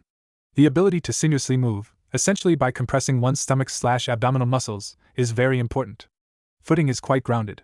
The stance work is fluid in order to maximize the whipping potential of any movement. This necessitates building a strong spine to contain the power and strong fingers to convey the strike. Since breath is important to any movement of the spine and ribs, snake style is considered one of the main styles which eventually led to internal training. Snake style is also known as an approach to weapons training. There are even specialty varieties of sword blades and spear points that curve back and forth down the length of the blade in imitation of the snake's body, known as snake sword and snake spear. It's a style that focuses on attacking weak points like joints and the throat among other places, Guy explained. Guy continued, saying, In this village there have only been 2 people who have practiced this style. Who are they? Naruto asked. The snake Sannin Orochimaru and Mitarashi Anko, Guy answered. Well, Orochimaru is out, but I think I know who Mitarashi Anko is, Naruto said. Yes, I believe that she is involved with Yumino Irika, Guy explained. Irika-sensei? That helps. I guess it wouldn't hurt to ask to meet her, Naruto said. Then Naruto turned to the two and said, "Thank you very much." "You are very welcome, Naruto," Guy replied. "I don't mean to impose, but would it be alright if I trained with you both before class starts?" Naruto asked, hoping the two would let him stay. "I don't mind if Guy-sensei says it is alright," Lee answered. "Those who embrace hard work are always welcome to join us," Guy responded. 2 hours later, Naruto was thanking any and all higher powers that he could create barriers and make himself intangible. Lee hit hard and he hit fast. That is not to say that Naruto blocked everything. Knowing nothing about Lee's speed left him vulnerable in the beginning. "With all the respect that's due, you guys are insane. I am so glad we're on the same side," Naruto said. "I thank you, Naruto-kun. Now one last time, Konoha Reppu," Lee said as he charged his new sparring partner. "Oh shit!" Naruto though as he jumped to avoid Lee's sweeping kick. He clenched his eyes shut, anticipating the impact of Lee's follow-up attack, but it never came. Upon opening his eyes he noticed that he didn't return to the ground either. All he saw was himself standing in midair with Guy and Lee staring at him. "I think I'm standing on one of my barriers. I never thought to try that before, hee." He chuckled as dismissed the barrier and dropped back down. "How did you do that, Naruto-kun?" Lee asked. "I just wanted to avoid your attack. I guess I put up a barrier without realizing it," Naruto said. In order to test this theory, he did another jump and landed on another barrier. "Okay, I can work with this. I wonder what else I can do with these barriers?" Naruto wondered out loud. "You'll have to find out later, Naruto. You have to get to class," Guy informed the young man. "Oh yeah, thanks for everything, Guy-sensei. You too, Lee," Naruto said as he dropped down and made his way to leave the training ground. "Feel free to come back anytime, Naruto," Guy said. "Yes, I want to see more of your release," Lee said. As Naruto left, Guy's other students, Tenten and Hyuga Niji, arrived at the training ground for the day's tasks. Tenten was a girl with brown hair and steel-gray eyes, and Niji was a Hyuga with long brown hair. The two found it odd that Lee and Guy were not training but were staring in the direction of the ninja academy. Tenten was the first to voice her confusion. "Is everything alright, sensei?" she asked. "Yes, indeed, my youthful student. Just Lee and I have just made a new friend," Guy explained. "I hope he trains with us again, sensei," Lee said. "As do I, Lee, but I don't think that will be for some time," Guy told his student. "Who are you talking about?" Niji asked, curiosity getting the better of him. "Uzumaki Naruto. I think we'll be hearing a lot about him in the future," Guy said. As Naruto made his way to the academy, his thoughts turned to how he would ask Irika if he could meet the man's girlfriend. "That's going to be awkward. Hey sensei, I heard you were dating someone named Mitarashi Anko. Can I meet her? I feel stupid just thinking about it." He was so immersed in his thoughts that he didn't notice someone in front of him until he bumped into them. "Naruto, you should really watch where you're going," a familiar voice said. "Sensei, is that you?" Naruto asked, just now noticing who it was he bumped into. "Naruto, remember, a ninja must always be aware of their surroundings. Got it memorized?" Irika lectured. "Sorry, sensei, I just have something on my mind," Naruto told his teacher. "Anything I can help with?" the scarred Chunin asked. "It's kind of awkward, but I was told you're dating a woman named Mitarashi Anko?" It was more of a question than a statement. "I am," Irika confirmed. "Well, it's just I met Mato Guy and asked him about taijutsu. He recommended that I study snake style and he said Anko-san practiced it," Naruto told his instructor. "She does indeed, but she won't teach just anybody, if she'll even teach it," Irika warned. "What exactly do you mean?" Naruto asked. "When Anko-chan isn't on missions, she works in the torture and interrogations unit, but her being busy isn't the only problem," Irika said. He then continued, "She's never really expressed any desire to teach, or at least she never mentioned it to me." "Does this have to do with Orochimaru?" Naruto asked. "I don't try to psychoanalyze people, Naruto, especially if I'm dating them," Irika said. He then added, "If you want to learn snake style, you should ask her yourself. She usually stops by after class." "Sensei, children use that room almost daily," Naruto said in mock outrage. "Not for that, usually," Irika said, whispering the last part. "Well, it can't hurt to ask," Naruto said. "No, it couldn't. Now you go on ahead, I have something to take care of," Irika told his student. "Okay, see you in class, sensei," Naruto said. As soon as his favorite student was out of sight, Irika asked, "I take it you heard all of that?" "Most of it," I thank you for not making promises for me, Anko said. As it turned out, the whole conversation occurred in front of Anko's favorite dango shop. I know better than to do that, Irika said. He went on to ask, so what do you think? I think I want to see what he can do first. Alright, I think I can arrange that. Oh? Yeah, today looks like a perfect day for practical exams, wouldn't you say? Oh, Irika-kun, I love the way you think, Anko said as she and Irika made their way towards the academy, but not before they heard a voice shout. Irika-sensei, Anko-san, stop making out and hurry up. Naruto! Both shouted, red-faced. Naruto entered the classroom to find that he was the last one there, aside from Irika. Most of the students checked to see if their sensei had arrived, but when they saw that it was Naruto, they went back to whatever it was that they were doing.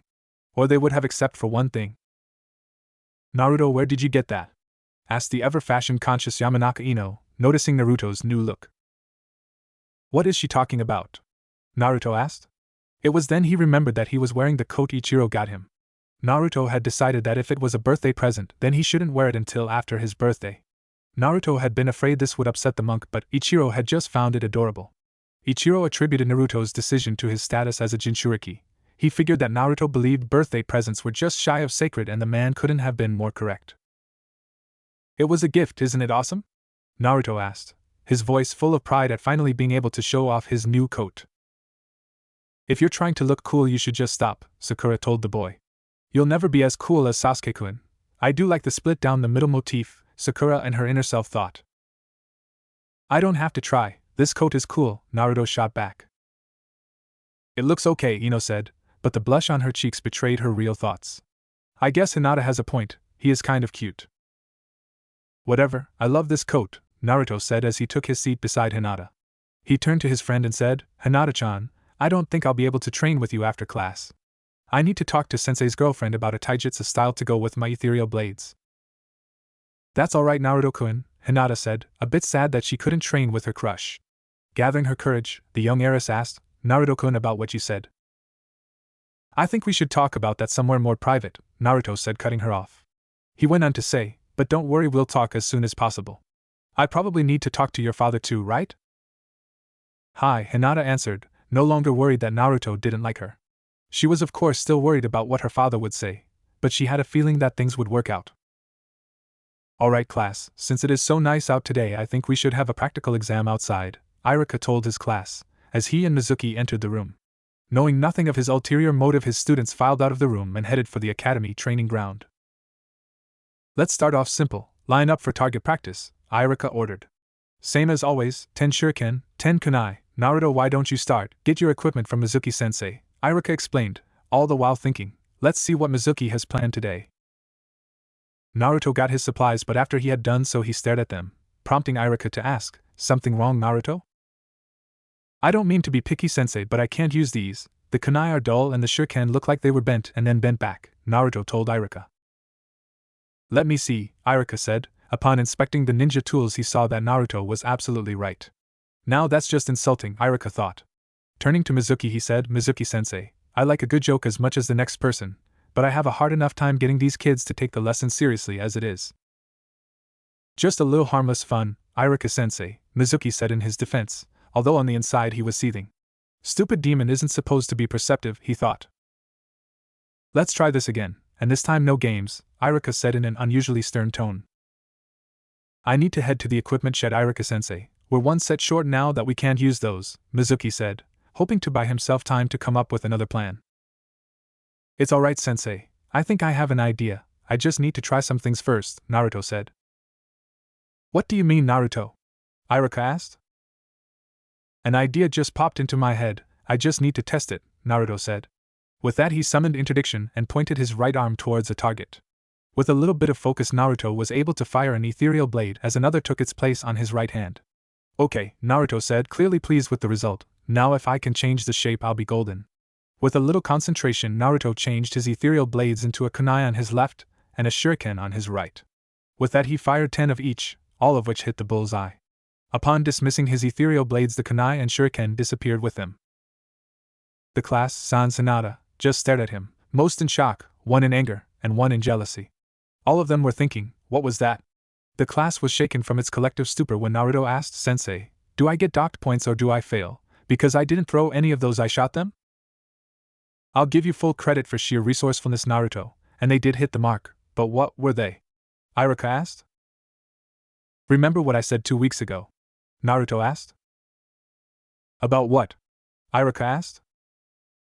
"Nothing," Naruto answered. "Naruto, you should wait, you mean Mu?" Iruka asked, after remembering his chakra lecture. "Yeah, those were my ethereal blades made of nothing," Naruto said proudly. "What else you do?" Iruka asked. "Not much, just make barriers," Naruto said. "Well, keep at it, I'm proud of you, Naruto," Iruka said. "Thank you so much, Sensei," Naruto choked out as he held back tears of joy. "Alright, next up Uchiha Sasuke," Iruka called out. Sasuke stepped forward to take his turn, but his mind was still on what had just transpired. "I need to know how the dobe did that. No one could stop me with that power, not even him." Even though he was distracted, Sasuke was able to get a perfect score and was treated to accolades courtesy of his RARA squad, not that he cared. Most of the other students did as well as could be expected, until Hinata's name was called. "Hyuga Hinata," Iruka called out. "Hi Sensei," Hinata responded. "You'll do great, Hinata-chan," Naruto encouraged as Hinata made her way past him. "Naruto-kun, thank you," Hinata thought when she heard that. "Hi," she said with confidence that only Naruto seemed to give her. Hinata grabbed the tools provided and got a perfect score just as Naruto and Sasuke had done. Then, feeling daring, she attempted to form an ethereal weapon of her own, a senbon needle between her index and middle finger, and shot it, just as Naruto had done with his kunai and shuriken. The reaction to this was the same as it had been with Naruto's display. "I told you that you were awesome, Hinata-chan," Naruto said to his friend. After recovering, Iruka congratulated the young kunoichi hopeful. "That was excellent, Hinata." Seeing that no one was left, Iruka said, "Alright class, we'll take a break and then some sparring matches. You have 1 hour, dismissed." "Hinata-chan, I've got something to show you," Naruto said as soon as the break began. "What is it, Naruto-kun?" the young girl asked. "Let's eat first and then I'll show you," Naruto told her. Hinata was curious, but lunch sounded more appealing than a surprise of any kind at the moment. The two sat next to each other eating in silence until a voice said, "Dobe, what was that you did during target practice?" It was Uchiha Sasuke. Naruto ignored him and just continued eating as though it were still just Hinata and himself. "Naruto Baka, Sasuke-kun asked you a question," Haruno Sakura informed the blonde. Naruto ignored his former crush as well. By this time, Sasuke's entire fan club decided to demand some form of response from Naruto and received none. This went on until both Naruto and Hinata had finished lunch, by which time Hinata said, "Naruto-kun, I think you should answer them." "I don't know, Hinata-chan. If they can't ask nicely, they can't want an answer that bad, right?" Naruto asked companion. "I suppose. Now what did you want to show me?" Hinata asked. "Watch." With that, Naruto gave a small hop and just seemed to stand in midair. "What is it?" Hinata asked. "This morning, a jonin named Mado Guy and one of his students, Rock Lee, let me train with them. I got to spar with Lee, something I don't think I'll be doing again for a while, but I jumped to avoid one of his sweep kicks and found out I can create a barrier under me. Try it, just think that you want to stay in the air, that's how I did it," Naruto said, finishing his explanation. Hinata did try, so did some other members of the class for that matter, but only Hinata succeeded in copying Naruto. "I did it, Naruto-kun," Hinata said, obviously pleased with herself. "I never doubted you for a second, Hinata-chan," Naruto said, ignoring collective grumbling of the peanut gallery. Deciding to be funny, a random student tried to push Naruto, hoping he would fall on his face. Much to his chagrin, Naruto just seemed to slide through the air. As he came to a stop, inspiration struck Naruto. "I never would have thought of that, thank you. What's your name again?" "Kenji," the now identified student asked. "Thank you, asshole," said Naruto, letting Kenji know he did not appreciate what it was Kenji tried to do. Turning to Hinata, Naruto said, "Hinata-chan, I think we can control the amount of friction between our feet and the barrier." As if to prove his theory, Naruto began to skate in midair. "Hinata-chan, you have to try this, just will the barrier to be smooth like ice." Hinata tried to do exactly as Naruto had said, and with grace only practitioners of the Juken seem to have, Hinata began to skate. "Fun, huh?" Naruto said as he caught up to Hinata, who simply nodded. "Okay, couple skate is over, line up," came Iruka's voice. The class lined up as Naruto and Hinata struggled to get their blushes under control. Once that was accomplished, Iruka figured he would remind his students of the rules. When I call your name, step forward. These are strictly taijutsu matches. I see a hand sign or a weapon, you are disqualified. Same goes for leaving the ring. First up, Uchiha Sasuke and Uzumaki Naruto, Sasuke interrupted. Sasuke, don't forget, number 1 in the class or not, I am still the instructor, Iruka reprimanded. Ah, come on Iruka, let the boys fight, Mizuki said. Sensei, maybe I should just fight Sasuke, it will be less of a headache later on, Naruto added. Alright, but this is the only time that I will allow this, Iruka said. Let him use those weapons of his too, I think he could use a handicap, Sasuke said smugly. No weapons, Sasuke, remember, Naruto said, appearing to clap Sasuke on the shoulder, but if anyone had been paying attention they would have seen Naruto's hand turn transparent, and sink slightly into Sasuke's shoulder before being pulled away. Thanks for the info, Sasuke, I'll put it to good use, Naruto thought. While that was going on, memory Sasuke, though he buried long ago, came flooding back as a result of what Naruto had done, although he didn't know that. Now is no time to think about the past, I need to put the dobe in his place, Sasuke thought, taking his position. Opponents, make the seal of confrontation, Iruka ordered. Both Naruto and Sasuke raised a hand and made a half-ram sign. Hajime, Iruka said. Thanks to Naruto's new knowledge, he was able to dodge just about everything Sasuke threw at him. And what he didn't block he managed to parry, which infuriated Sasuke to no end. How are you doing this? Sasuke half asked, half demanded. I spent an hour and a half this morning sparring with a genin that uses Goken and looks like a green blur when he moves. If I couldn't keep track of his movements I would probably still be unconscious, Naruto explained. That much was true. 20 minutes into his spar with Lee, Naruto was able to follow his movements.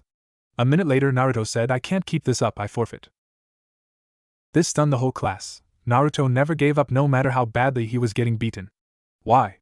Sasuke asked angrily. He hadn't landed a single hit on Naruto and thought that the blonde was mocking him.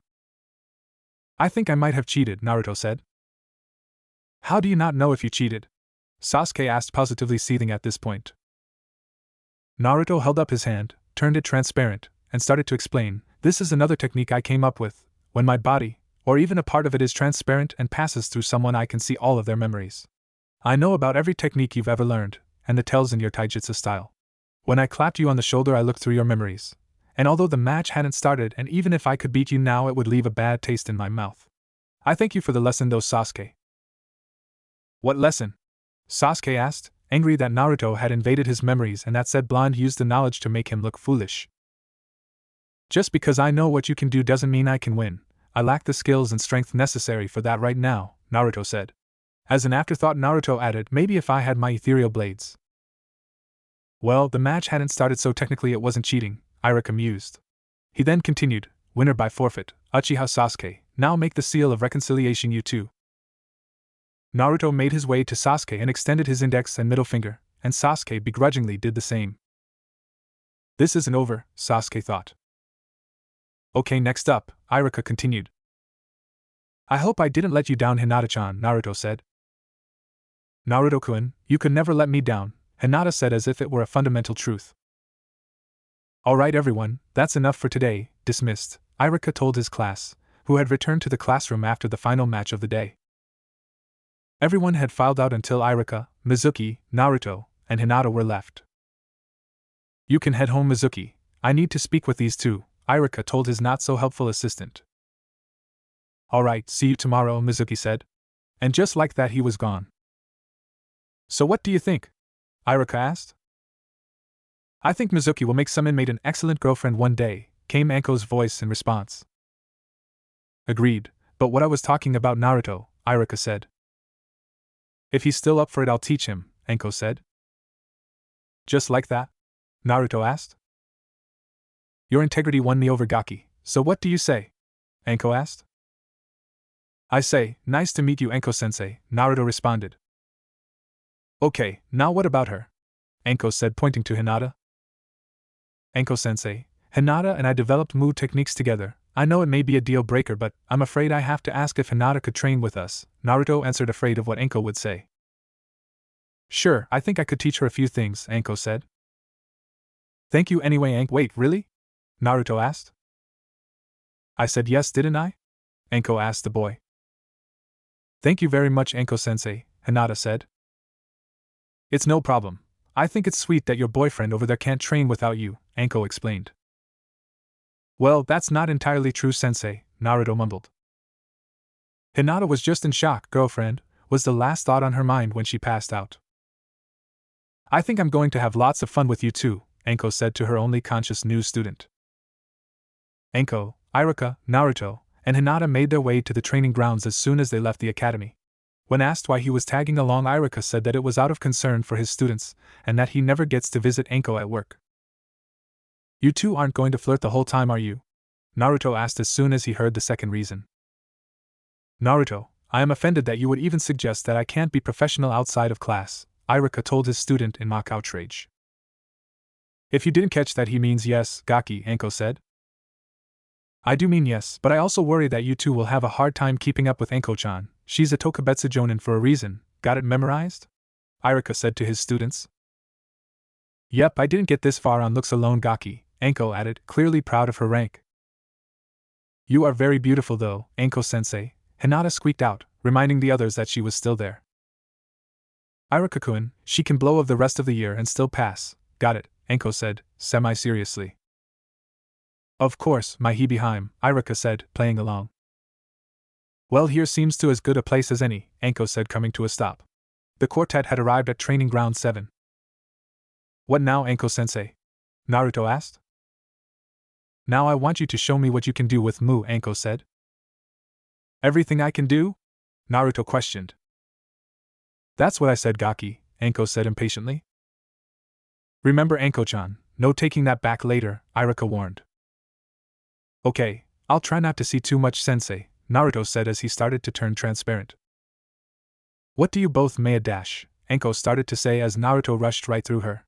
Memories both old and recent started to swim around her head afterwards. What was that?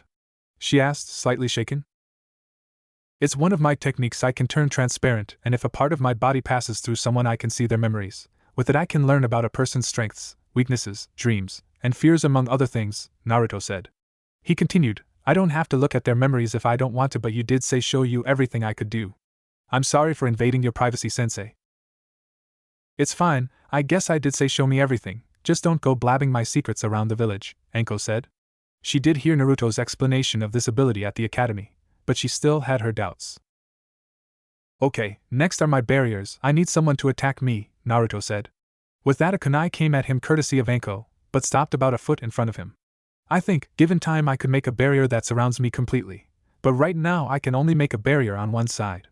I can also stand on them in midair and control the amount of friction between my feet and the barrier, Naruto explained.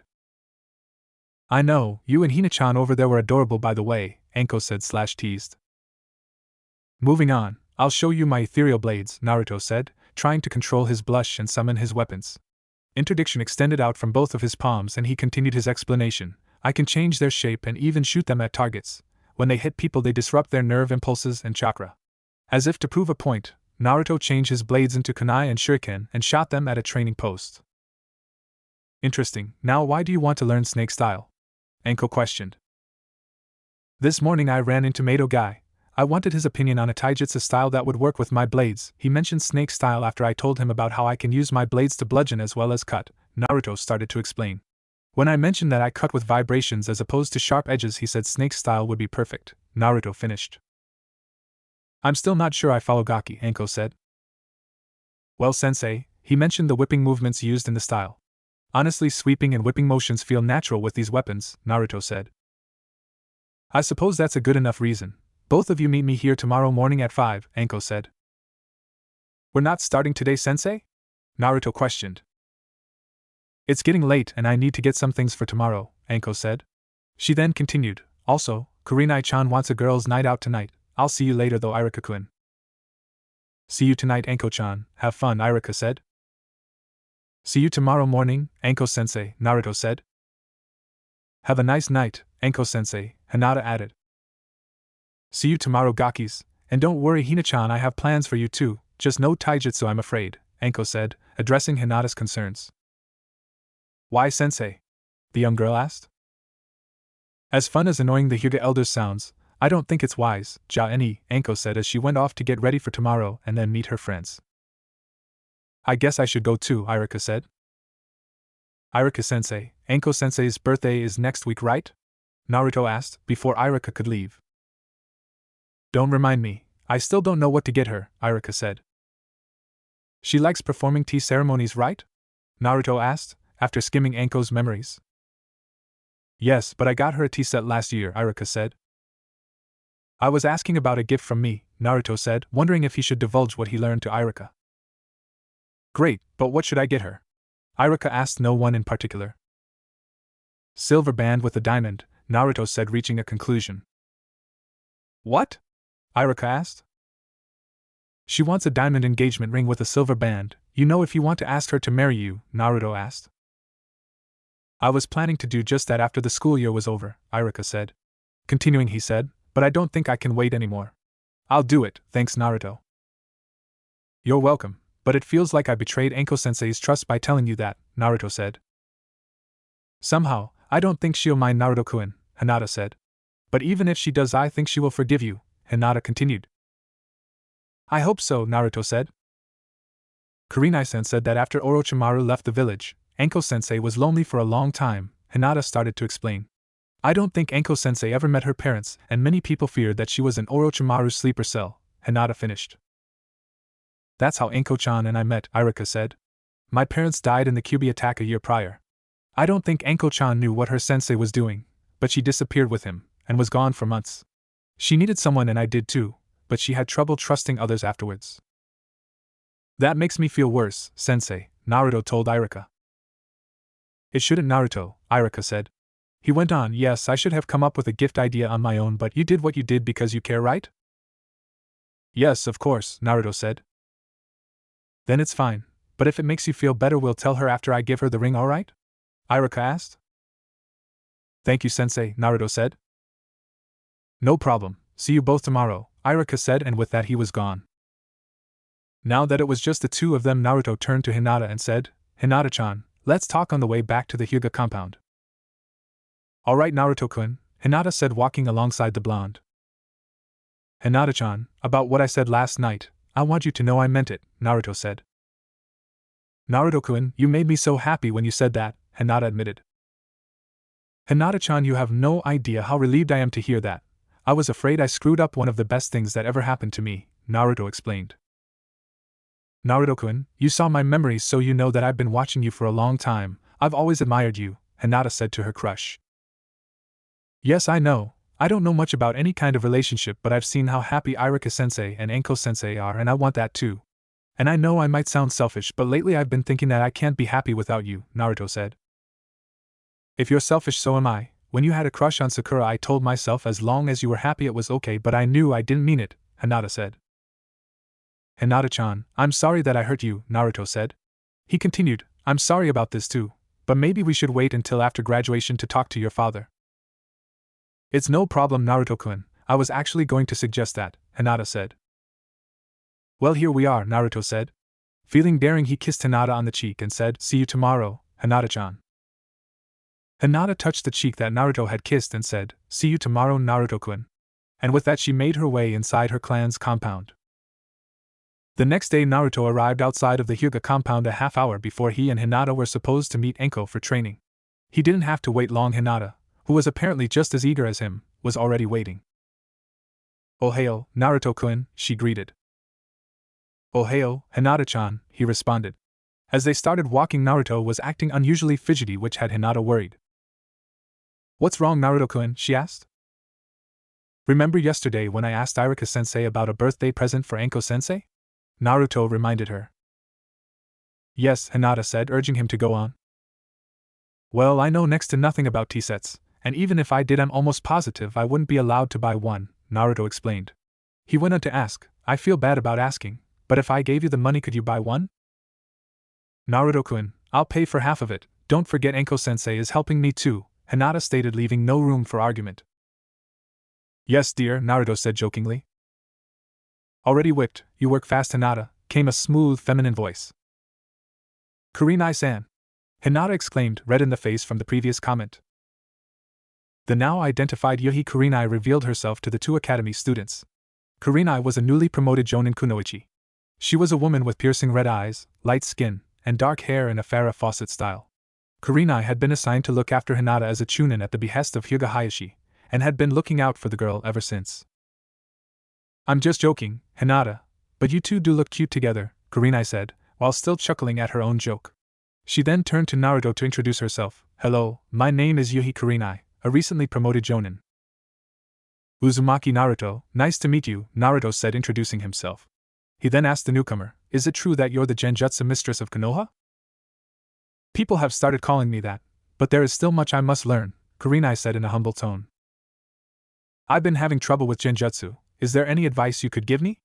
Naruto asked as politely as he could. "Let's wait until we get to Training Ground 7 and we'll see, but I'll do my best to help," Kurenai said, happy that someone appreciated her chosen craft. "You're coming with us, Kurenai-san?" Hinata asked. "Yes, Anko mentioned this special training of yours and I asked if I could help," Kurenai explained. She continued, "I am interested in this Mujutsu she mentioned and wanted to see it for myself." "There isn't much to see yet, we just started making it a few weeks ago," Naruto admitted. "It's impressive that you've developed anything. Creating jutsu, even with the proper affinity, takes years and the two of you are pioneering an entire nature transformation," Kurenai told the children. "Thank you, Kurenai-san," Naruto said as the trio arrived at Training Ground 7. They were soon greeted by Anko and Irika. "Hello, Gakis," Anko greeted. "Ohayo, Anko-sensei, Irika-sensei," Naruto and Hinata greeted. "Kurenai, glad you could join us," Anko told her friend. "Like I said last night, I'm curious," Kurenai told her friend. "I remember. Now let's get started. Gakis, each of you a piece of this paper," Anko said, holding up a small piece of paper and pointing to other pieces. "Hi, sensei," her students responded, each taking a piece of paper. "Now channel some chakra into the paper. Hinata, you first," Anko ordered. "Hi, sensei," Hinata responded. Upon channeling some chakra, the paper started to get wet. "Thought so, Hinata, your chakra affinity is water," Anko said matter-of-factly. "How does the paper tell you that exactly, sensei?" Naruto asked. "When chakra is channeled into the paper, one of 5 things happen depending on the nature latent in the chakra. For fire, the paper will ignite and turn to ash. For wind, the paper will split in 2. For lightning, the paper will wrinkle. For earth, the paper will turn to dirt and crumble away. For water, the paper will become wet," Irika explained. "Does it only ever respond one way?" Naruto asked. "As far as any of us know, yes. However, by the time most shinobi reach the rank of Jonin, they have mastered 2 natures," Irika explained. He continued saying, "Many Kekkai Genkai involve combining 2 elements, and I have heard that the Sandaime Tsuchikage can use 3 natures to use something called dust release." "That's cool, but what about yin and yang chakra?" Naruto asked. "There is no record of chakra paper reacting to either of those natures, but that is probably because yin and yang chakra are the basis for all non-elemental jutsu," Irika explained. "Alright, Naruto, your turn," Anko ordered. "Hi, Anko-sensei, but I thought I was just learning taijutsu?" Naruto questioned. "We are, but I told Hinata I would teach her a few things and nature manipulation seems like a good place to start," Anko explained. "I thought it would be good for you as well. Some people believe that a person's chakra nature has an impact on how quickly they learn specific taijutsu styles." "Now, no more stalling," Anko ordered. "Hi, sensei," Naruto said as he channeled chakra into the paper. The paper did something unexpected. It began to split in 2 but started to fade until it disappeared completely. "Okay, that was weird," Anko stated. "I think everyone should step back. I don't think it's done," Naruto said, taking a few steps back. "What do you?" Anko started to ask as the unexpected happened once again. In the spot where Naruto had held the paper, a flame had appeared. After a few seconds, a mini cyclone took its place. Next up, a few sparks appeared. A sphere of water soon replaced that. Afterwards, the water turned into mud and then dried out, leaving a dirt clod. The dirt soon started to crack and light began radiating through the cracks. The dirt finally crumbled away to reveal a ball of light. And soon the light turned into a mass of darkness before fading out of existence again. "What was that?" Anko asked. "I don't know, but I think Hokage-sama should know about this," Kurenai said. "I already know, Kurenai," a voice said. Sarutobi Hiruzen accompanied by Hatake Kakashi were approaching from the direction of the memorial stone. "I came to pay my respects to those who are no longer with us when I ran into Kakashi here. We both saw what just happened." "I must admit it was interesting," Kakashi said in a serious tone. Any ideas as to how it happened, Hokage-sama? Iruka asked. None, I'm afraid, Hiruzen admitted. I have an idea, Hinata said. What is it, Hinata-chan? Naruto asked. Remember Ichiro-san's explanation of dark matter and how if it exists it is in everything? Hinata asked Naruto. I do. Are you saying my chakra nature allows me to manipulate the dark matter in everything? Naruto asked. Maybe, Hinata said. What exactly are the two of you talking about? Kakashi asked. The two academy students explained the concept of dark matter and its relationship to Mu. When they were finished, the Hokage said, after hearing that I believe young Hinata might be right.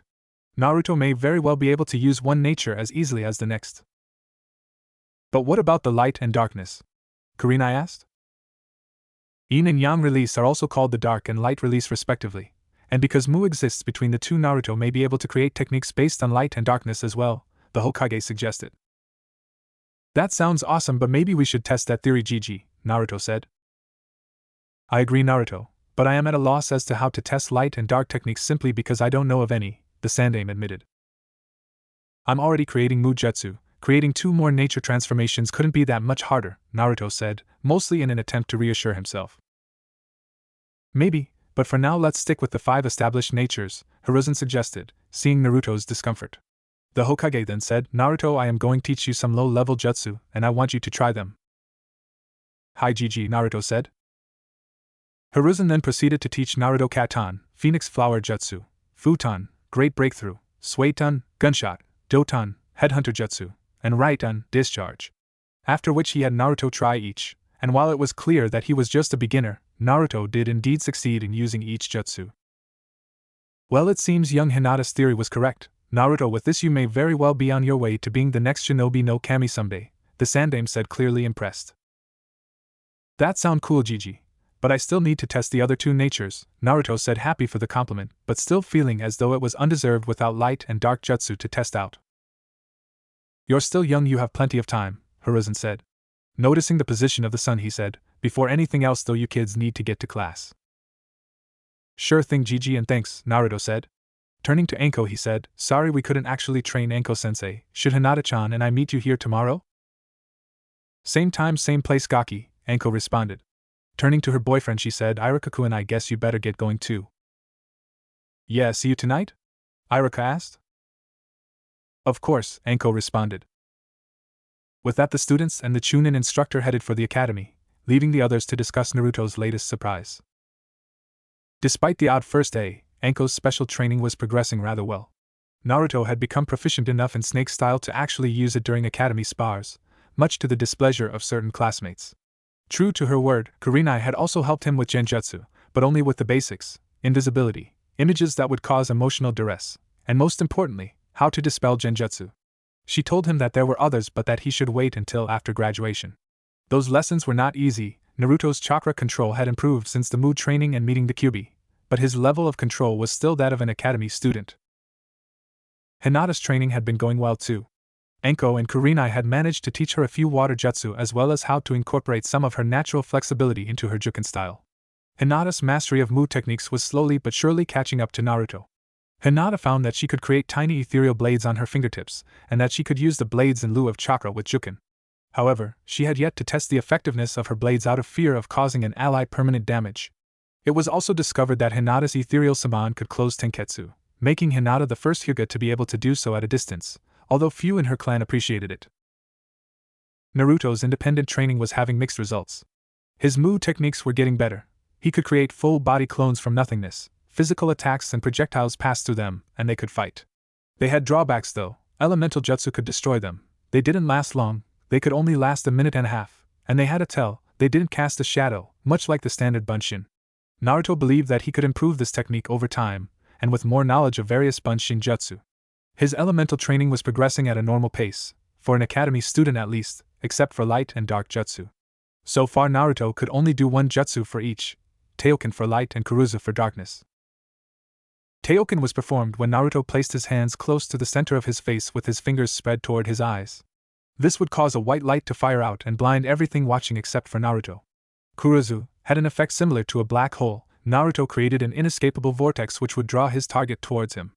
Other than that, Naruto had hit a mental block. It was a good day at the Konoha Ninja Academy, at least for those in Yumino Iruka's class. Their sensei was happier than they had ever seen him, and a happy Iruka meant advanced instruction in the ninja arts. Today's lesson was in Fuinjutsu, specifically storage seals and sealing tags. The students wondered what had put their sensei in such a good mood, or rather most of them were. Naruto and Hinata knew the cause of Iruka's good mood. The same thing had Anko positively giddy during their morning training. Last night those four and Anko's other friends celebrated her birthday. Last night she became Iruka's fiancé. Setting a date and actual planning had been put off until after graduation, but the two couldn't be happier. Naruto was happy too, but for a different reason. He had learned that his fears were unfounded. Anko was not upset with him, she was too happy to be upset, but she had worked him harder than ever before that morning. Naruto didn't care, he was happy Anko would still teach him, he had grown as fond of her as he was of Iruka. Alright class, that's enough for this morning, let's break for lunch, Iruka called out finally. Hinata-chan, Fuinjutsu isn't a normal part of the curriculum at the academy, is it? Naruto asked as soon as the two were outside.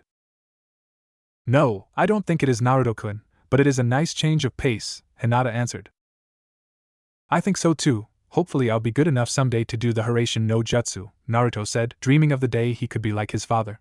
Then he thought of all that he still needed to do first, such as mastering his elements, and a contemplative look crossed his face.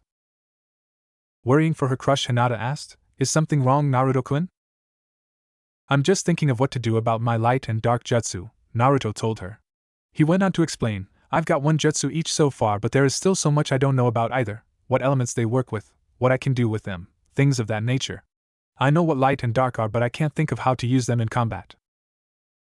Your Kuruzi uses darkness and gravity, that would be a good place to start, Hinata suggested, hoping to be helpful.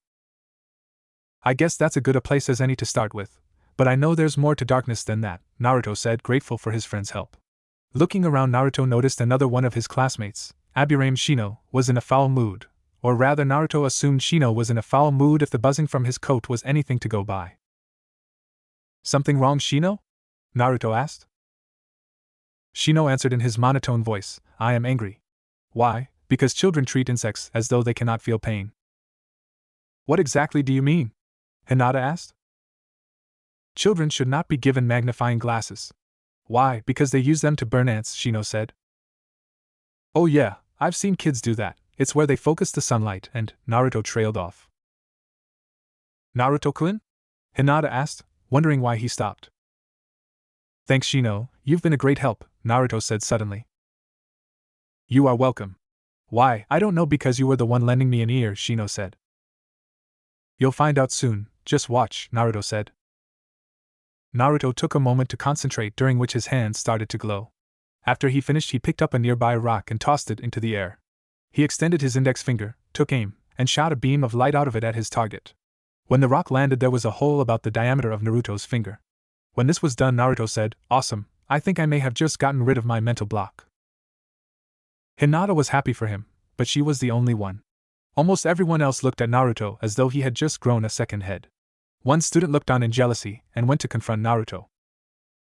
Dobe, teach me to do that, Sasuke demanded. Are you asking or are you telling? Naruto asked. Sasuke-kun, any jutsu that Naruto Baka makes is probably worthless. Why would you want to learn them? Sakura asked in her I'm so smart voice. Shut up, Sakura. Sasuke practically roared at the pink-haired girl, an action that caused the poor girl to start crying. Sasuke, you need to calm down, Naruto told the irate Uchiha. What I need is power, nothing else. Sasuke was cut off as Naruto struck him with an ethereal blade, the force of the blow knocking him into a training post and knocking him out. What's going on here? Iruka demanded. Troublesome, said Naresh Shikamaru. He explained what had happened regardless of his previous comment though. Iruka still needed to hear from Naruto and Sasuke what had happened. When Naruto got to the part where he hit Sasuke, Iruka asked, Naruto, why did you hit Sasuke? First I asked him to calm down. When that didn't work, trying to knock him out seemed like the next logical step, Naruto said with all seriousness. Shikamaru and several other students said that Sasuke was about to say something. What was it? Iruka asked the blonde. I didn't let him finish, but he started out saying that he needs power, and I struck him after he said the words, nothing else. What do you think he was going to say? Iruka asked, already well aware of the answer. I think he was going to say nothing else matters, Naruto answered. He continued, that's why I hit him. If that's his attitude, then it's going to make things difficult when team assignments get here. I'm sorry, sensei, today started out so great. It's alright, Naruto, it's not your fault, Iruka told his favorite student. Iruka then warned, Naruto, I want you to be careful, even though Sasuke was in the wrong, others might not see it that way. Do you think the council will find out? Naruto asked. I hope not, Naruto, Iruka said simply, even though he knew better. It was the weekend, and for Naruto and Hinata that just meant non-stop training. Naruto had just about finished his taijutsu training with Anko for the day. Hinata and Kurenai were just wrapping up too. On the surface it was a normal day, but that was about to change. Well, Gaki, I'm proud of you. If you keep this pace up, I may not have anything left to teach you by New Year's, Anko told Naruto. Thank you, sensei, but I think it's because you're a good teacher, Naruto responded. Before anything else could be said, a purple-haired Anbu Kunoichi wearing a porcelain cat mask appeared. Uzumaki, Naruto, the council has requested your presence, the woman said.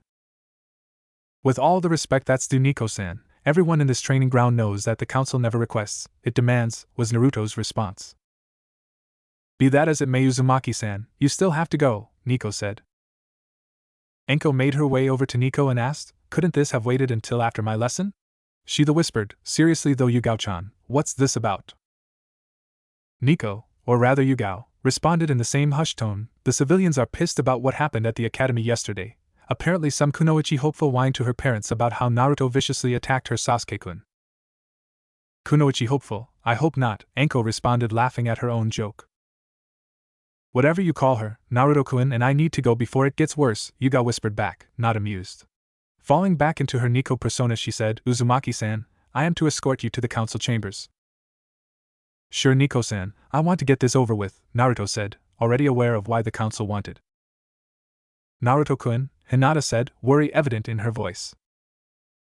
Don't worry, Hinata-chan, I'll be back as soon as I can, Naruto told her. With that, Nico put her hand on Naruto's shoulder, and with the aid of the Shunshin no Jutsu, and left the training ground. Don't worry, Hinata, Naruto will be fine, Kurenai tried to reassure the girl. I hope so, Kurenai-sensei, the heiress responded. Upon arriving at the council chambers, Naruto turned to Nico and asked, Nico-san, could you take me back to training ground 7 when this is over? I suppose I could, Uzumaki-san, the ANBU operative answered. Taking a deep breath, Naruto approached the doors and said, let's get this over with. The council chamber was a large, circular room that closely resembled a courtroom, the shinobi council on one side, the civilian council on the other, and the Hokage was always seated in between the two. Naruto had never been before the council before, but he figured that he should give them the respect that such an esteemed body deserved, at least until they gave him a reason not to. Uzumaki, Naruto responding to your summons, he said, bowing deeply. Naruto, do you know why you are here? Hiruzen asked the young man. I think so, Hokage-sama, but I would still like to hear it, Naruto responded. Boy, you stand before us having been accused of attacking Uchiha Sasuke without provocation, a random member said. The same council member asked, what do you have to say about that? I wasn't aware that I was being accused of a crime, but I'll go with the fantasy, not guilty, Naruto responded, no longer caring if he offended the council. This isn't a trial, Naruto, you don't have to worry, Hiruzen said. Hokage-sama, surely you must agree that punishment is in order. Another random civilian yelled. I allowed this meeting to this because I wanted to hear Naruto's side of the story. So far all we have heard are the accusations of a young kunoichi, hopefully with an unhealthy infatuation with Uchiha Sasuke, repeated by adults, the Sandaime explained, letting everyone know that this would not turn into some kangaroo court. My Ami is a saint, the council member from before defended. Troublesome, we are getting off topic, Nara Shikaku said, hoping to restore order. He then asked, Naruto, do you admit to striking Uchiha Sasuke? Not exactly. First I told him to calm down after he upset a classmate to the point of tears. When he refused, the use of force seemed to be the next logical step, Naruto explained. That matches up with what I heard from Shikamaru, Shikaku said. If I may, who was it that Uchiha Sasuke upset? Hirano Mabuki, Sakura's blonde mother asked. The student was Hirano Sakura. After Sasuke demanded I show him how to perform a technique I had just created, to which I refused, she essentially said that any jutsu I create or use is not worth knowing. After which Sasuke responded by yelling at her, and to me at least, his tone suggested that he did not value her opinion, Naruto explained. I see, Mabuki responded. When Sakura came home the day before, she had shown signs that she had been crying, but neither Mabuki nor Kazashi could get her to tell them what was wrong. When Naruto mentioned an upset classmate, Mabuki was almost certain it was Sakura. Uzumaki-san, my son Shino said that Uchiha-san said something that seemed to upset you before you struck him. Would you repeat it for us? Aburame Shibi requested. When I said he needed to calm down, he said, what I need is power, nothing else dash, and then I cut him off before he could finish. I know that I shouldn't put words in someone else's mouth, but I believe that he was going to say nothing else matters, Naruto responded. From what you said, that sounds about right, Yamanaka Inoichi said to the boy. I would like to know, Uzumaki-san, why would what Uchiha-san said, or rather about to say, upset you? Hyuga Hayashi asked the young shinobi hopeful. Konoha ninja are taught about the will of fire. We all may want to be strong, but to suggest that acquiring power is all that matters is like rejecting the will of fire entirely. At least I think so, Naruto reasoned. He went on to say, also, this is our final year in the academy. Even without finishing his statement, Sasuke may have destroyed any chance anyone in our class has of working with him. Well said, Naruto. Now if there is nothing else, you may take leave and enjoy your weekend, Hiruzen told the young Jinchuriki. The Hokage felt the need to add, keeping in mind that your techniques are your own and you are under no obligation to teach them to others if you so choose. That last statement was directed more at the civilian council members than at Naruto, and it effectively ended the meeting. Well, it's been fun, everyone. Let's do this again never, Naruto said as he left. Hey, I'm back, Naruto said as Nico dropped him off at the training ground. Naruto-kun, how did it go? Hinata asked. It was about how I viciously attacked Sasuke yesterday, Naruto said. Remembering the incident and the meeting today had put Naruto in a bad mood. He felt the need to hit something, but since it was a clearing and his options were limited, he punched the ground. When his fist connected, numerous oval-shaped projectiles of light fanned out in all directions, traveling in the air and on the ground. When he noticed, he yelled, Hinata-chan, take cover. All Hinata needed to do was put up a Mu barrier, but the shock of what had happened was still there. Naruto-kun, how did you do that? She asked. I don't know, I just remembered what happened yesterday, and with the meeting I was angry and I wanted to hit something, Naruto explained. A theory popped into his head. I think I know how I did it, but I think you should take cover, Hinata-chan. After Naruto was sure Hinata was safe, he focused light into his fist until a faint glow could be seen from it. He then shouted, Rakuhuha, and got the result he was hoping for, mostly. Everything the projectiles hit had burn marks or holes in them. Thankfully they were about mid-range, and the equipment and the memorial stone were unharmed. Rakuhuha? Hinata asked. It just feels right calling it that, Naruto said. Feeling daring and slightly flirtatious, Naruto went on to say, Don't worry, Hinata-chan, I'll make an amazingly powerful light-based jutsu and name it after you. How does sunlight supremacy sound? Hinata just turned red and replied, Let's just start training, but Naruto knew she was flattered. The weekend was over and Naruto and Hinata were on their way to the academy. Now this was not unusual, but Naruto was distracted by something. Before Hinata could ask what was on his mind, Naruto decided to tell her. Hinata-chan, I think I should apologize. What do you mean, Naruto-kun? She asked her crush. Last week I was talking about how Sasuke's poor attitude would ruin his ability to work with others, but how I handled the situation will do the same for me. Unfortunately, most of our classmates won't hold what happened against you, Naruto-kun. Perhaps, but Sasuke and I may have to work together at some point, and I don't want any hard feelings between us. I understand, but Sasuke-san has a great deal of rage inside of him. He may not be so forgiving. I know, but I have to try at least. With that, the two arrived in front of their classroom entrance, but before they entered, Naruto took a deep breath to calm himself down. With that done, he opened the door for Hinata and followed right after. Silence fell over the classroom as the students noticed Naruto's entrance.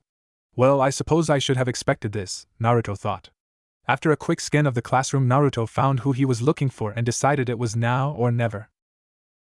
Hey Sasuke, I wanted to apologize for what happened last week. My actions were over the top and I hope we can put that behind us, Naruto said, voice full of sincerity. Humph. Okay, that went better than expected actually, Naruto said as he took the seat next to Sasuke, with Hinata following his lead and taking the seat on the end. Naruto, beat it, can't you see that you're bothering Sasuke-kun? Came a nasally voice. Naruto turned and saw a girl with short dark hair flanked by two other girls. Naruto said to the girl, Your name is Ami, right? Your father said you and he were the ones who tried to ruin my Saturday. I said beat it Naruto, you too Hinata, Ami said in a tone that suggested she thought she was superior to everyone. Neither Hinata-chan nor I have to listen to you, you're our classmate not our superior, Naruto responded. Listen you little orphan brat, my 2-san is on the civilian council so that makes me better than you, Ami declared, quickly losing her temper. That comment made Naruto laugh. Oh, if you only knew. Ami had about had it, and probably would have done something she would have regretted had Iruka and Mizuki not entered the room. Ami, Kusumi, and Fuki, please take your seats, Iruka ordered. But Sensei Ami started to whine. But nothing, sit, Iruka said, leaving no room for arguments. After taking roll, Iruka told his class that they would be doing some special training. What kind of training, Sensei? Akimichi Choji asked. In our classes up until now we have worked on individual skills, but in your ninja career you will be required to work together in teams. To ease you into it, Mizuki-sensei and I will be breaking you into teams of, he paused to check the number of absent students, 2 and have you spar against each other, Iruka told the class. Iruka read off a list of names. It was going well until he called out the final pair. Uchiha Sasuke and Uzumaki Naruto, Iruka called out. Oh crap, Naruto thought. Don't get in my way, Dobe, Sasuke told Naruto. Sure, whatever, Naruto responded. Naruto then asked the question that had been on his mind all morning, you aren't still mad about last week, are you? If looks could kill, Naruto would have been dead. Had Naruto not known better, he would have sworn right there Sasuke would have thrown any number of matches just to get back at him from the glare Sasuke was giving him. In an attempt to quell Sasuke's anger, Naruto said, Sasuke, I really am sorry about what happened, but we need to focus on the matches. I don't need your help, Sasuke said as the class made their way outside. Iruka thought for a minute before saying, the first match will be the team of Inuzuka Kiba and Akimichi Choji versus Dash. How about the team of Sasuke and Naruto, Mizuki suggested. Ugh, best of luck kid, the Kyuubi said to Naruto, knowing full well he would need it. I'll be fine, I'm pretty sure Sasuke hates losing more than he hates me, Naruto said, not really convinced. Whatever you say Naruto, came the Kyuubi's response. Do your best Naruto-kun, Hinata said to her crush. I will Hinata-chan, Naruto responded all the while thinking, I just hope Sasuke and I don't start fighting each other. Ha, we've got this in the bag Choji, Kiba declared. If you say so Kiba, Choji said, evidently less confident than his partner. Of course we do, hell these two will probably just ignore us and fight each other, Kiba said arrogantly. So Sasuke, any ideas? Naruto asked his partner. Like I said, stay out of my way, Sasuke responded. Go Sasuke-kun! Sasuke's fangirls shouted. As soon as the 4 students were ready, Iruka called out, Hajime. Expansion Jutsu, Choji called out as his body ballooned out. Ninja Art Beast Mimicry, Kiba shouted as he got on all fours. I guess I can't use interdiction, right? Naruto asked in a voice full of desperation. No weapons Naruto, Iruka said, although he wasn't entirely sure if he should even have allowed Kiba and Choji to use their clan's taijutsu styles since they required ninjutsu to get started. Apparently the Inuzuka and Akimichi styles were a gray area. Human boulder, Choji cried out as he rolled forward in an attempt to ram his opponents. Tsuga, Kiba yelled as he spun his body like a mini twister, and took off along the ground in an attempt to trap Naruto and Sasuke between the attacks. Naruto and Sasuke managed to dodge, but they underestimated how much control Kiba and Choji had over their movements. Both could turn on a dime and proved it with a pincer maneuver. Naruto and Sasuke took the full force of both attacks and ended up eating dirt. Ugh, Sasuke, I think I have a way to put us in control of this match, but I need your help, Naruto said as tried to get back on his feet. That's a good one, but if you're gonna try to pull a plan out of your ass, at least make sure you stand up first, Kiba said smugly. He's crass, but he's right, the two of them are the heavy hitters in our class, Naruto thought. Alright Dobe, let's hear it, Sasuke said. What? Naruto asked, unsure if he had heard correctly. I don't really want to work with you, but if we lose to these two I'm seriously going to consider seppuku, Sasuke told his blonde partner. Since losing this means losing to Kiba, I agree with you, Naruto said. Getting serious, he said, I need you to activate your Sharingan before we do anything. Sasuke mumbled something unintelligible which prompted Naruto to ask quietly, what's wrong? Don't you think I would be using it if I could? Sasuke asked in the same hushed tone. Try channeling chakra into your eyes or something then, because I don't have anything else, Naruto all but ordered. Alright, fine, Sasuke retorted. Almost immediately he noticed a change, his vision was much clearer, and everything was more pronounced. Although you said you couldn't activate your Sharingan, it may be in the early stages but it looks to be in working order, Naruto hissed, thinking Sasuke was messing with him. Oh, up yours dope, now what? Sasuke responded. I think I have a way to counter Kiba's Tsuga, but I need you to tell me what direction he's spinning, Naruto whispered. Are you two almost done? We don't have all day, you know, Kiba shouted. Come on then, dog breath, I'm ready when you are, Naruto shouted back. You asked for it. Tsuga!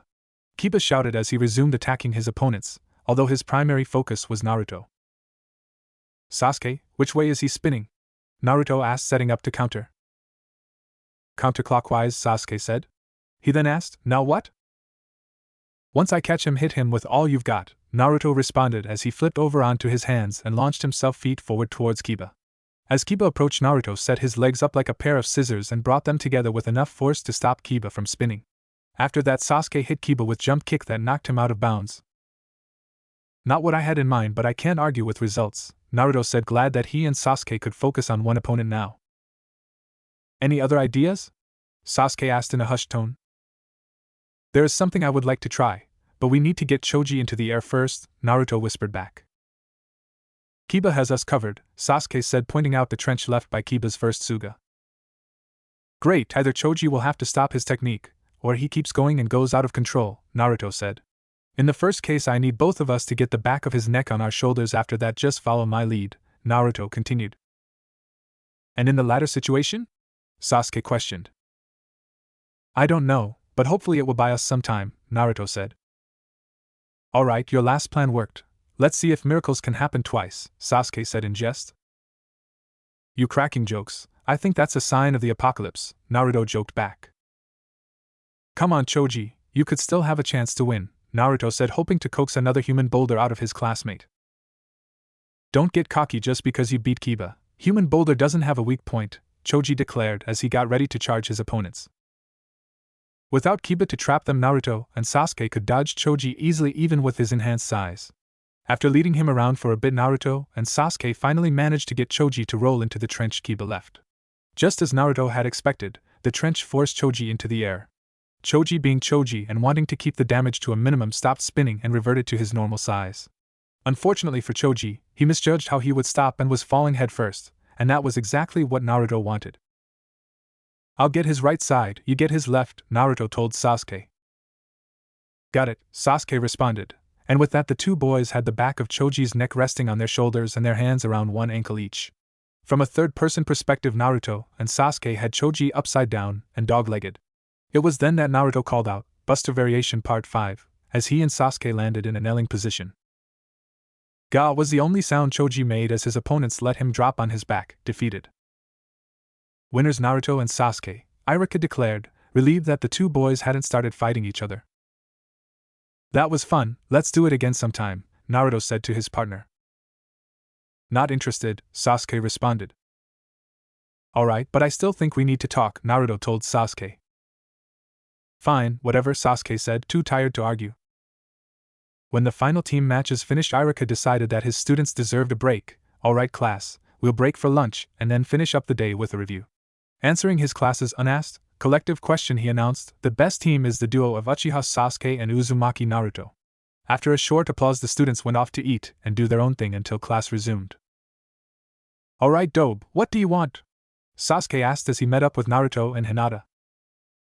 This morning I tried to apologize for last week, but I think a peace offering is in order, Naruto said. He then went on to explain, I can't teach you any of my techniques because I barely know how I do them, but maybe I can teach you something. What is it? Sasuke asked, finally showing some interest. I learned 5 elemental jutsu, and since I'm sure you already know Katan, Phoenix Flower Jutsu, how about I show you the other 4 and we'll call it even, Naruto suggested. Alright fine, but what do you mean that you barely know how to use those other techniques? Sasuke asked. Hinata-chan and I both completed mood training, yet we both had very different results. I somehow gained the ability to use light and dark as well as mood jutsu, whereas Hinata can use ethereal weapons and create barriers like I can, but so far that's all I know about her abilities, Naruto explained. Any theories on that? Sasuke asked. None that makes sense, no, Naruto responded. Alright, show me those 4 jutsu and let's never speak of last week again, Sasuke said. With that, Naruto showed Sasuke how to perform the futon, great breakthrough, suiton, gunshot, doton, headhunter jutsu, and right-on, discharge just as the Sandaime had shown him. Sasuke attempted all 4 on a training post, not showing much more skill than Naruto had during his first attempt, but went away satisfied. Do you think I did the right thing, Hinata-chan? Naruto asked his friend. I think you did what you believed was right, Naruto-kun, and that is all anyone could ask for, Hinata responded. Thinking back to the matches, she said, you and Sasuke-san worked well together. Thanks, Hinata-chan, Naruto said. You and your partner did pretty well too, he complimented. I think that was only because our opponents seemed so distracted. None of our techniques complemented each other, Hinata said, more to herself than to Naruto. Geez, take a compliment, Hinata-chan, Naruto joked. After pondering Hinata's words, he said, you do have a point though, both Ino and Sakura have been acting strange today. I wonder what's wrong, Hinata said. If I had to guess, I would say that Sakura is upset about when Sasuke yelled at her, and Ino is worried about Sakura, Naruto suggested. And of course, Ino is too proud to admit she's worried about Sakura, Hinata said. Exactly, Naruto said. The rest of the school day was uneventful, just a few lectures and reviews. When it was finished, Naruto and Hinata made their way back to Training Ground 7. Their training proceeded as normal, physical conditioning and taijutsu practice, only deviating from this pattern when Naruto was hit with inspiration. The two stopped abruptly when they heard a rustling noise. Who's there? Naruto demanded. Upon receiving no response, he summoned interdiction, got ready to fight, and asked, Hinata-chan, can you see who it is? No, they're wearing a mask, but there's only one and I think they're male, Hinata said. Alright, I need you to tell me where they are, Naruto told her. Turn 45 degrees left and fire, Hinata whispered, already anticipating Naruto's plan. And so he did. Naruto shot ethereal blades at the mystery assailant and then asked, did I get him? No, he dodged. Damn, I can't fire my blades any faster. Lightning jutsu might work, it's certainly fast enough. Naruto-kun, here he comes, Hinata warned. Kid, put up a barrier around your hands and summon interdiction inside of them, the Kyuubi suggested. What will that do? Naruto asked mentally. If you summon them but don't focus them into blades, the dark matter will go wild, then you could possibly fire it at this guy, the fox suggested. It's worth a shot, Naruto said as he did just as the fox had suggested. It began to look as though he had a ball of blue lightning in his hand, some even found its way outside of the Mu barrier. The figure had taken this moment to charge the 2 academy students. Here it goes, Naruto said as he fired the Mu lightning at the figure. 2 bolts hit the mark simultaneously as the figure grunted and was slammed back into a tree. With that, the assailant decided to cut his losses and leave. What now? Hinata asked, visibly shaken. Now I think we need to see the Hokage, Naruto said, grabbing her hand and leading the way towards the Hokage mansion. Damn it! The masked assailant yelled as he removed his mask, revealing himself to be Mizuki.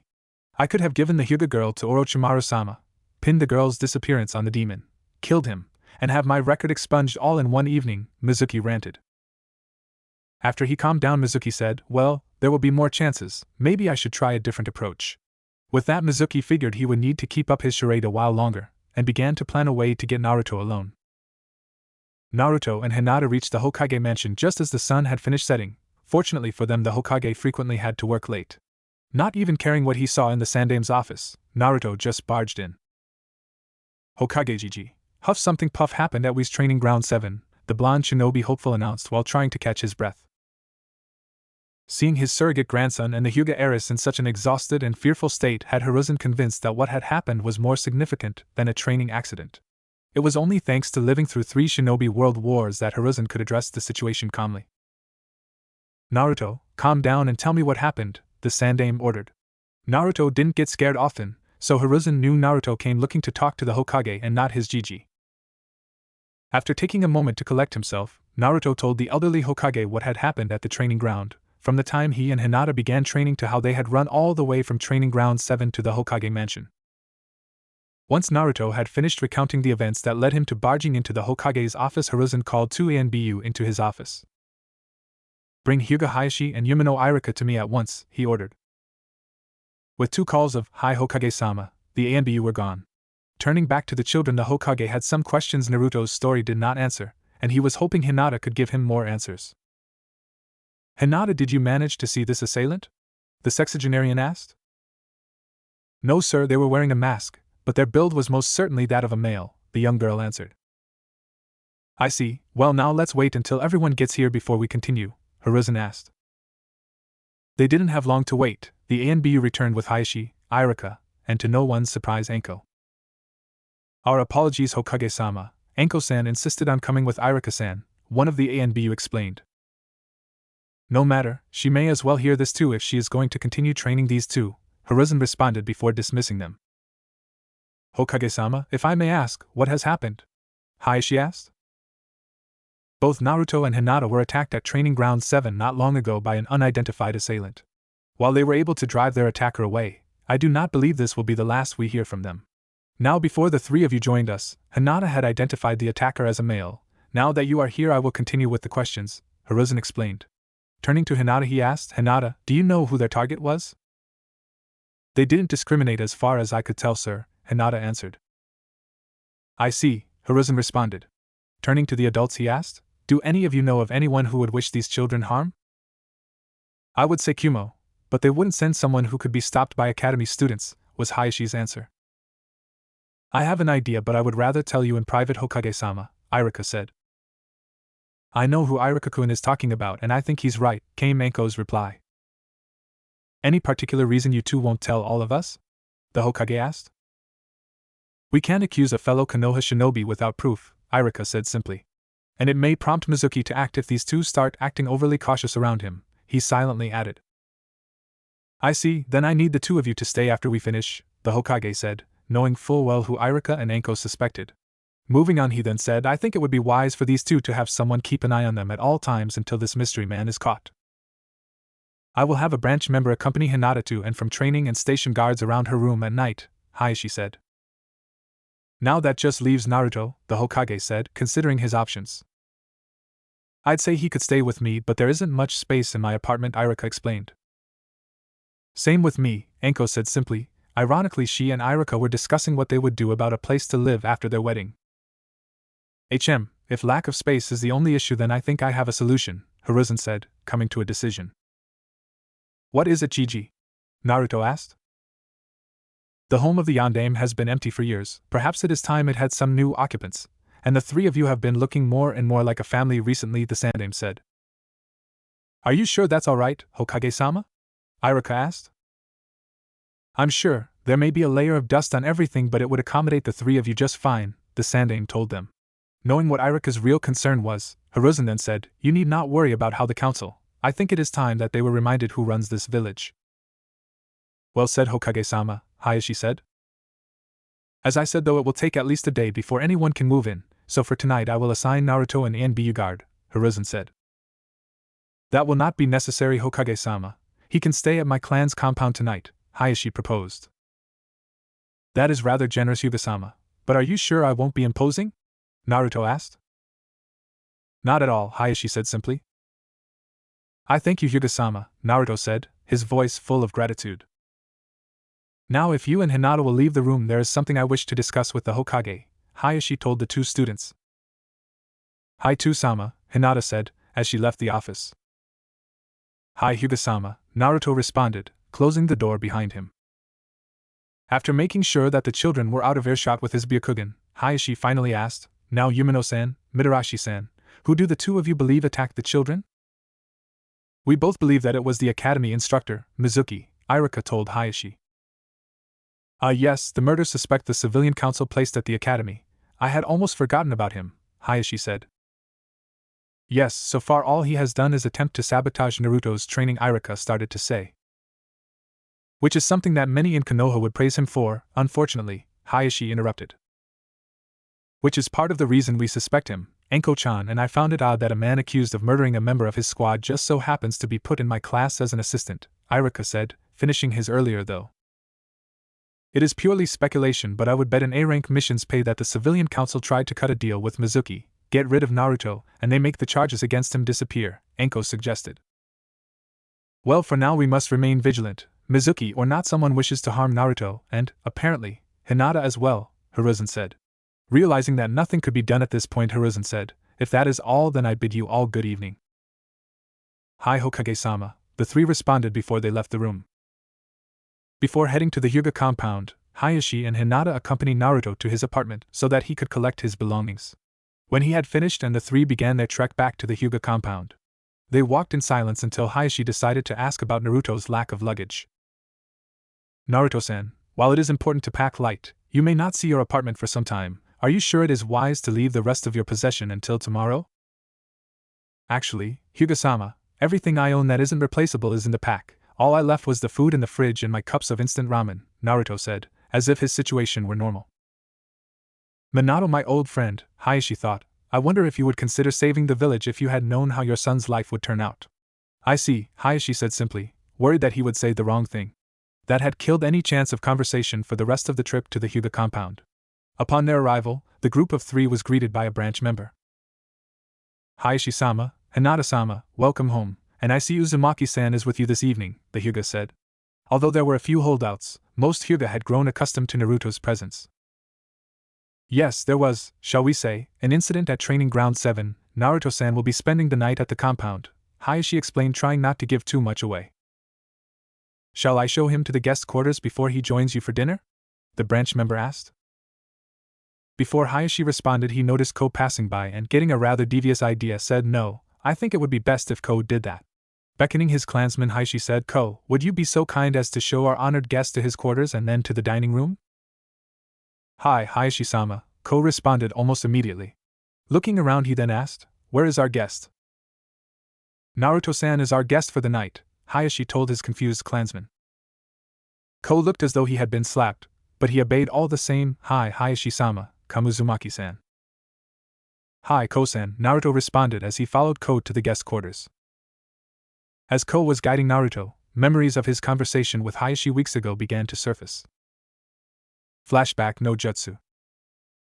Ko, do you realize that you could be put to death for what you did at the front gate? Hayashi asked the man in front of him. Yes, sir, Ko responded. I must know, has Uzumaki-san ever wronged you personally, Ko? The Hyuga had asked. No, sir, Ko answered. Then would you mind explaining your animosity towards him? Hayashi asked. Foxes are tricky, Hayashi-sama. He is just biding his time until Ko started. Enough! Hayashi yelled. After calming down slightly, he continued, I will hear no more of this, Ko. You will be civil to Uzumaki Naruto in the future, and that is all there is to it. Hi, Hayashi-sama, Ko responded.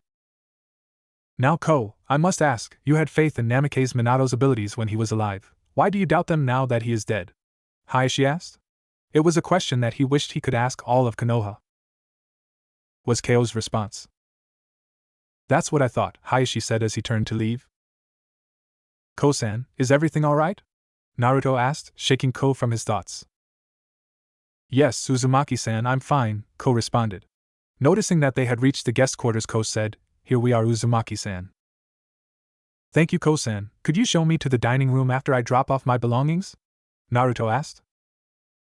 Of course, Uzumaki-san, came Ko's response. Dinner with the Hyuga main house was quiet, but Naruto had assumed that was normal, which was just as well. He wasn't really in the mood to answer questions. After this, he bid his gracious hosts good night and returned to the guest quarters. Once again, Naruto found himself up before the sun and figured that it couldn't hurt to wait out in the courtyard. It was there he saw a Hyuga boy training. I suppose that you are the main household's guest? The boy asked, turning to look at Naruto. Yes, Hyuga-san, I am Uzumaki Naruto, Naruto greeted. Hyuga Niji, the now identified Niji said simply as he stared at Naruto as if he were sizing up an opponent. I'm sorry if I disturbed you, Niji-san, Naruto said. Never mind that. You said your name was Uzumaki Naruto? Hi. You don't seem all that impressive, Niji said dismissively. Not wanting to cause problems for his hosts, Naruto simply responded, I like to think I am about as impressive as any other academy student, Niji-san. Guy-sensei seems to see something in you, but then again he sees something in Lee as well, Niji said. Niji-san, I don't think you should put your sensei or your teammate down like that, Naruto said, ready to stick up for his friends. I am simply saying that Guy-sensei is wasting his time. Fate has decided that Lee will never be a proper ninja, just as it has decided that Hinata-sama will always be weak. Lee is making lemonade with the lemons life gave him. And as for Hinata, those who are strong were once weak, just as those who are weak are able to become strong. It appears that you know nothing of fate.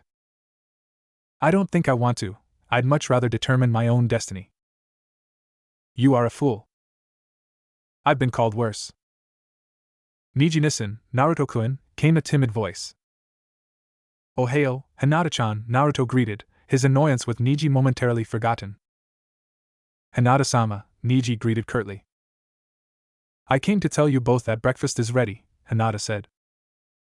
Thanks, Hinata-chan, Naruto replied. Of course, Hinata-sama, Niji responded. With that, the three of them headed off to eat and prepare for the day ahead. With that done, Niji went to meet his team while Naruto and Hinata waited for their escort to Training Ground 7. They didn't have long to wait. They were flanked by 2 branch members and went to meet Enko and Kurenai for their morning training. Like I said, Gaki, soon I won't have anything left to teach you at the rate you're going, Enko told Naruto. Both she and Kurenai were the children's escort to the academy. I'm sure there's a great deal you could still teach me, Enko-sensei, Naruto replied. Maybe after you become a genin, give you some motivation, Enko replied back. Look at you two, one could almost mistake you for brother and sister, Kurenai said. Here we are, you two are Irika-kun's problem now, and I want the two of you to skip your after-school training session, Irika-kun, Naruto-chan, and I need to get settled, Enko told the two. Hinata was slightly disappointed but understood, and Naruto looked indignant at being called Naruto-chan but agreed all the same. Good, now off to class you two, and with that Enko and Kurenai took their leave. Class went about the same as usual. Nothing out of the ordinary happened, just a lecture about the Third Shinobi World War. The problem came when the students took their lunch break. Why did you do it, Naruto? Kiba asked. Huh, came Naruto's intelligent response. Do you enjoy torturing us? Do you hate us? Choji asked. What did I do? Naruto asked confused. As far as he could tell, he hadn't done anything wrong since meeting Ichiro and the other monks. Troublesome. When you helped Sasuke activate his Sharingan, you gave the girls another reason to fawn over him, Shikamaru explained. The girls have fawned over Sasuke for years. Hinata-chan was the only exception, Naruto reminded them. It's gotten worse, and I think Sasuke is even starting to believe the crap they say about him, Kiba told Naruto. If he does let him, Sasuke's eyes don't make him invincible. The Shodaime beat Uchiha Madara and he was supposedly the strongest Uchiha to ever live, Naruto reminded his peers. That's true, Shikamaru said.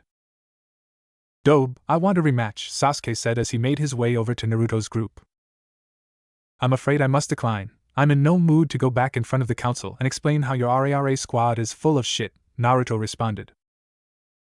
Don't worry, they won't, Sasuke said as he got into his taijutsu stance. In an effort to go Naruto, he said, if you're scared you can use those weapons of yours. I have nothing to gain by fighting you, Sasuke, so I'll pass, Naruto told him. I knew it! One of Sasuke's fangirls shouted. That baka Naruto is too scared to fight Sasuke, a second one added. I have better things to do than listen to this, Naruto said, his annoyance finally showing. As he turned to walk away, he heard the sound of someone charging. Naruto-kun, look out! He heard Hinata yell, as much as she could yell at least. Hinata needn't have worried. One of Naruto's Mubunshin dispatched Sasuke without much effort, literally knocking Sasuke on his ass. Sasuke, what part of no didn't you understand? Naruto asked as he went to help Sasuke up, and his Bunshin faded back into non-existence. Sasuke just growled, knocked Naruto's hand away, and went off to nurse his wounded pride. The rest of the day proceeded as normal for Naruto, with the exception of the occasional glare from Sasuke and his fans.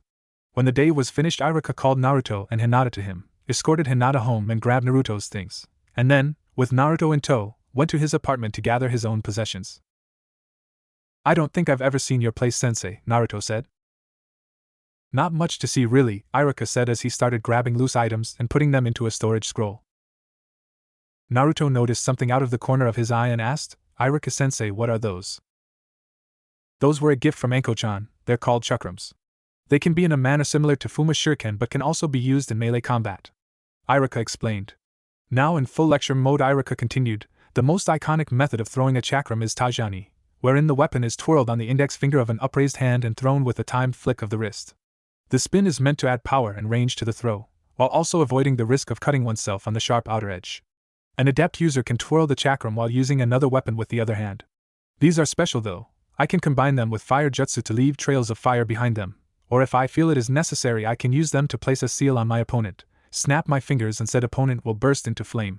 The best part is no matter how I throw them, these ones always come back. What are they called? Naruto asked.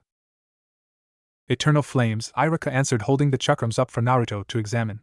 Each chakram had a circular main wheel with a black, cross-shaped handle. The edge of the main wheel sported 4 spikes and 4 small rings that were bisected by the main wheel. Another spike identical to the other 4 was attached to each of these rings, which made a total of 8 spikes. The interior of the main wheel and the outer edge of the half of each of the 4 rings that were on the interior of the wheel were red, as were the inner edges of the other halves of the rings. The rest of the chakrams were silver. Is there a story behind that name? Naruto asked. I wanted to be a teacher to pass the will of fire on to all of my students. Anko-chan swears that when she heard their name she had to buy them for me, Iruka told him. Too bad you can't bring them to class, Naruto said. Ninja Academy or not, students seem to get nervous when their teacher has weapons on them, Iruka said jokingly. We should go soon, Anko-sensei doesn't like to be kept waiting, Naruto said. Tell me about it, Iruka murmured. What? Naruto asked, barely catching the statement. I said you're absolutely right, Iruka said, in no mood to explain what an angry Anko meant for him. About time you two got here, Anko said when Iruka and Naruto finally arrived at what was once the home of the Yondaime. Gomen Anko-chan, Iruka said, hoping to pacify the kunoichi. Yeah, sorry Anko-sensei, Naruto echoed. It's fine, just get settled so we can decide what to do about dinner, Anko said. Hee, Naruto chuckled. What's so funny, Gaki? Anko asked. Nothing really, I've gone to an empty apartment after class for years, but for the first time ever it feels like I've come home, Naruto said happily. It had been about a week and Naruto was certainly enjoying his new living arrangements. For the first time ever he felt like he had an actual family. He almost wished the mystery man never got caught, so long as Iruka and Anko stayed with him. He felt terrible for entertaining such a notion. He didn't want Hinata or anyone else to get hurt because of the attacker. He thought that he should just enjoy the time they spent together now. Right now Naruto was getting some much-needed sleep, but that was about to change. Good morning, Naruto, Anko yelled as she jumped at Naruto's bed feet first. Luckily, Naruto managed to dodge, but he was sure that Anko's little wake-up call almost gave him a heart attack. What the hell, Anko-nichan? Naruto asked, breathing heavily and clutching his chest, and not even realizing what he had called Anko. If you want to be a ninja you have to be ready for an attack at all times, Anko said, as what she had done were the most normal thing in the world. She then asked, did you call me Nei-chan? I'm sorry Anko-sensei, it just sort of slipped out, Naruto said, worried that he had upset her. It's fine, Iruka-kun is making breakfast so wash up and get dressed, Anko told the boy.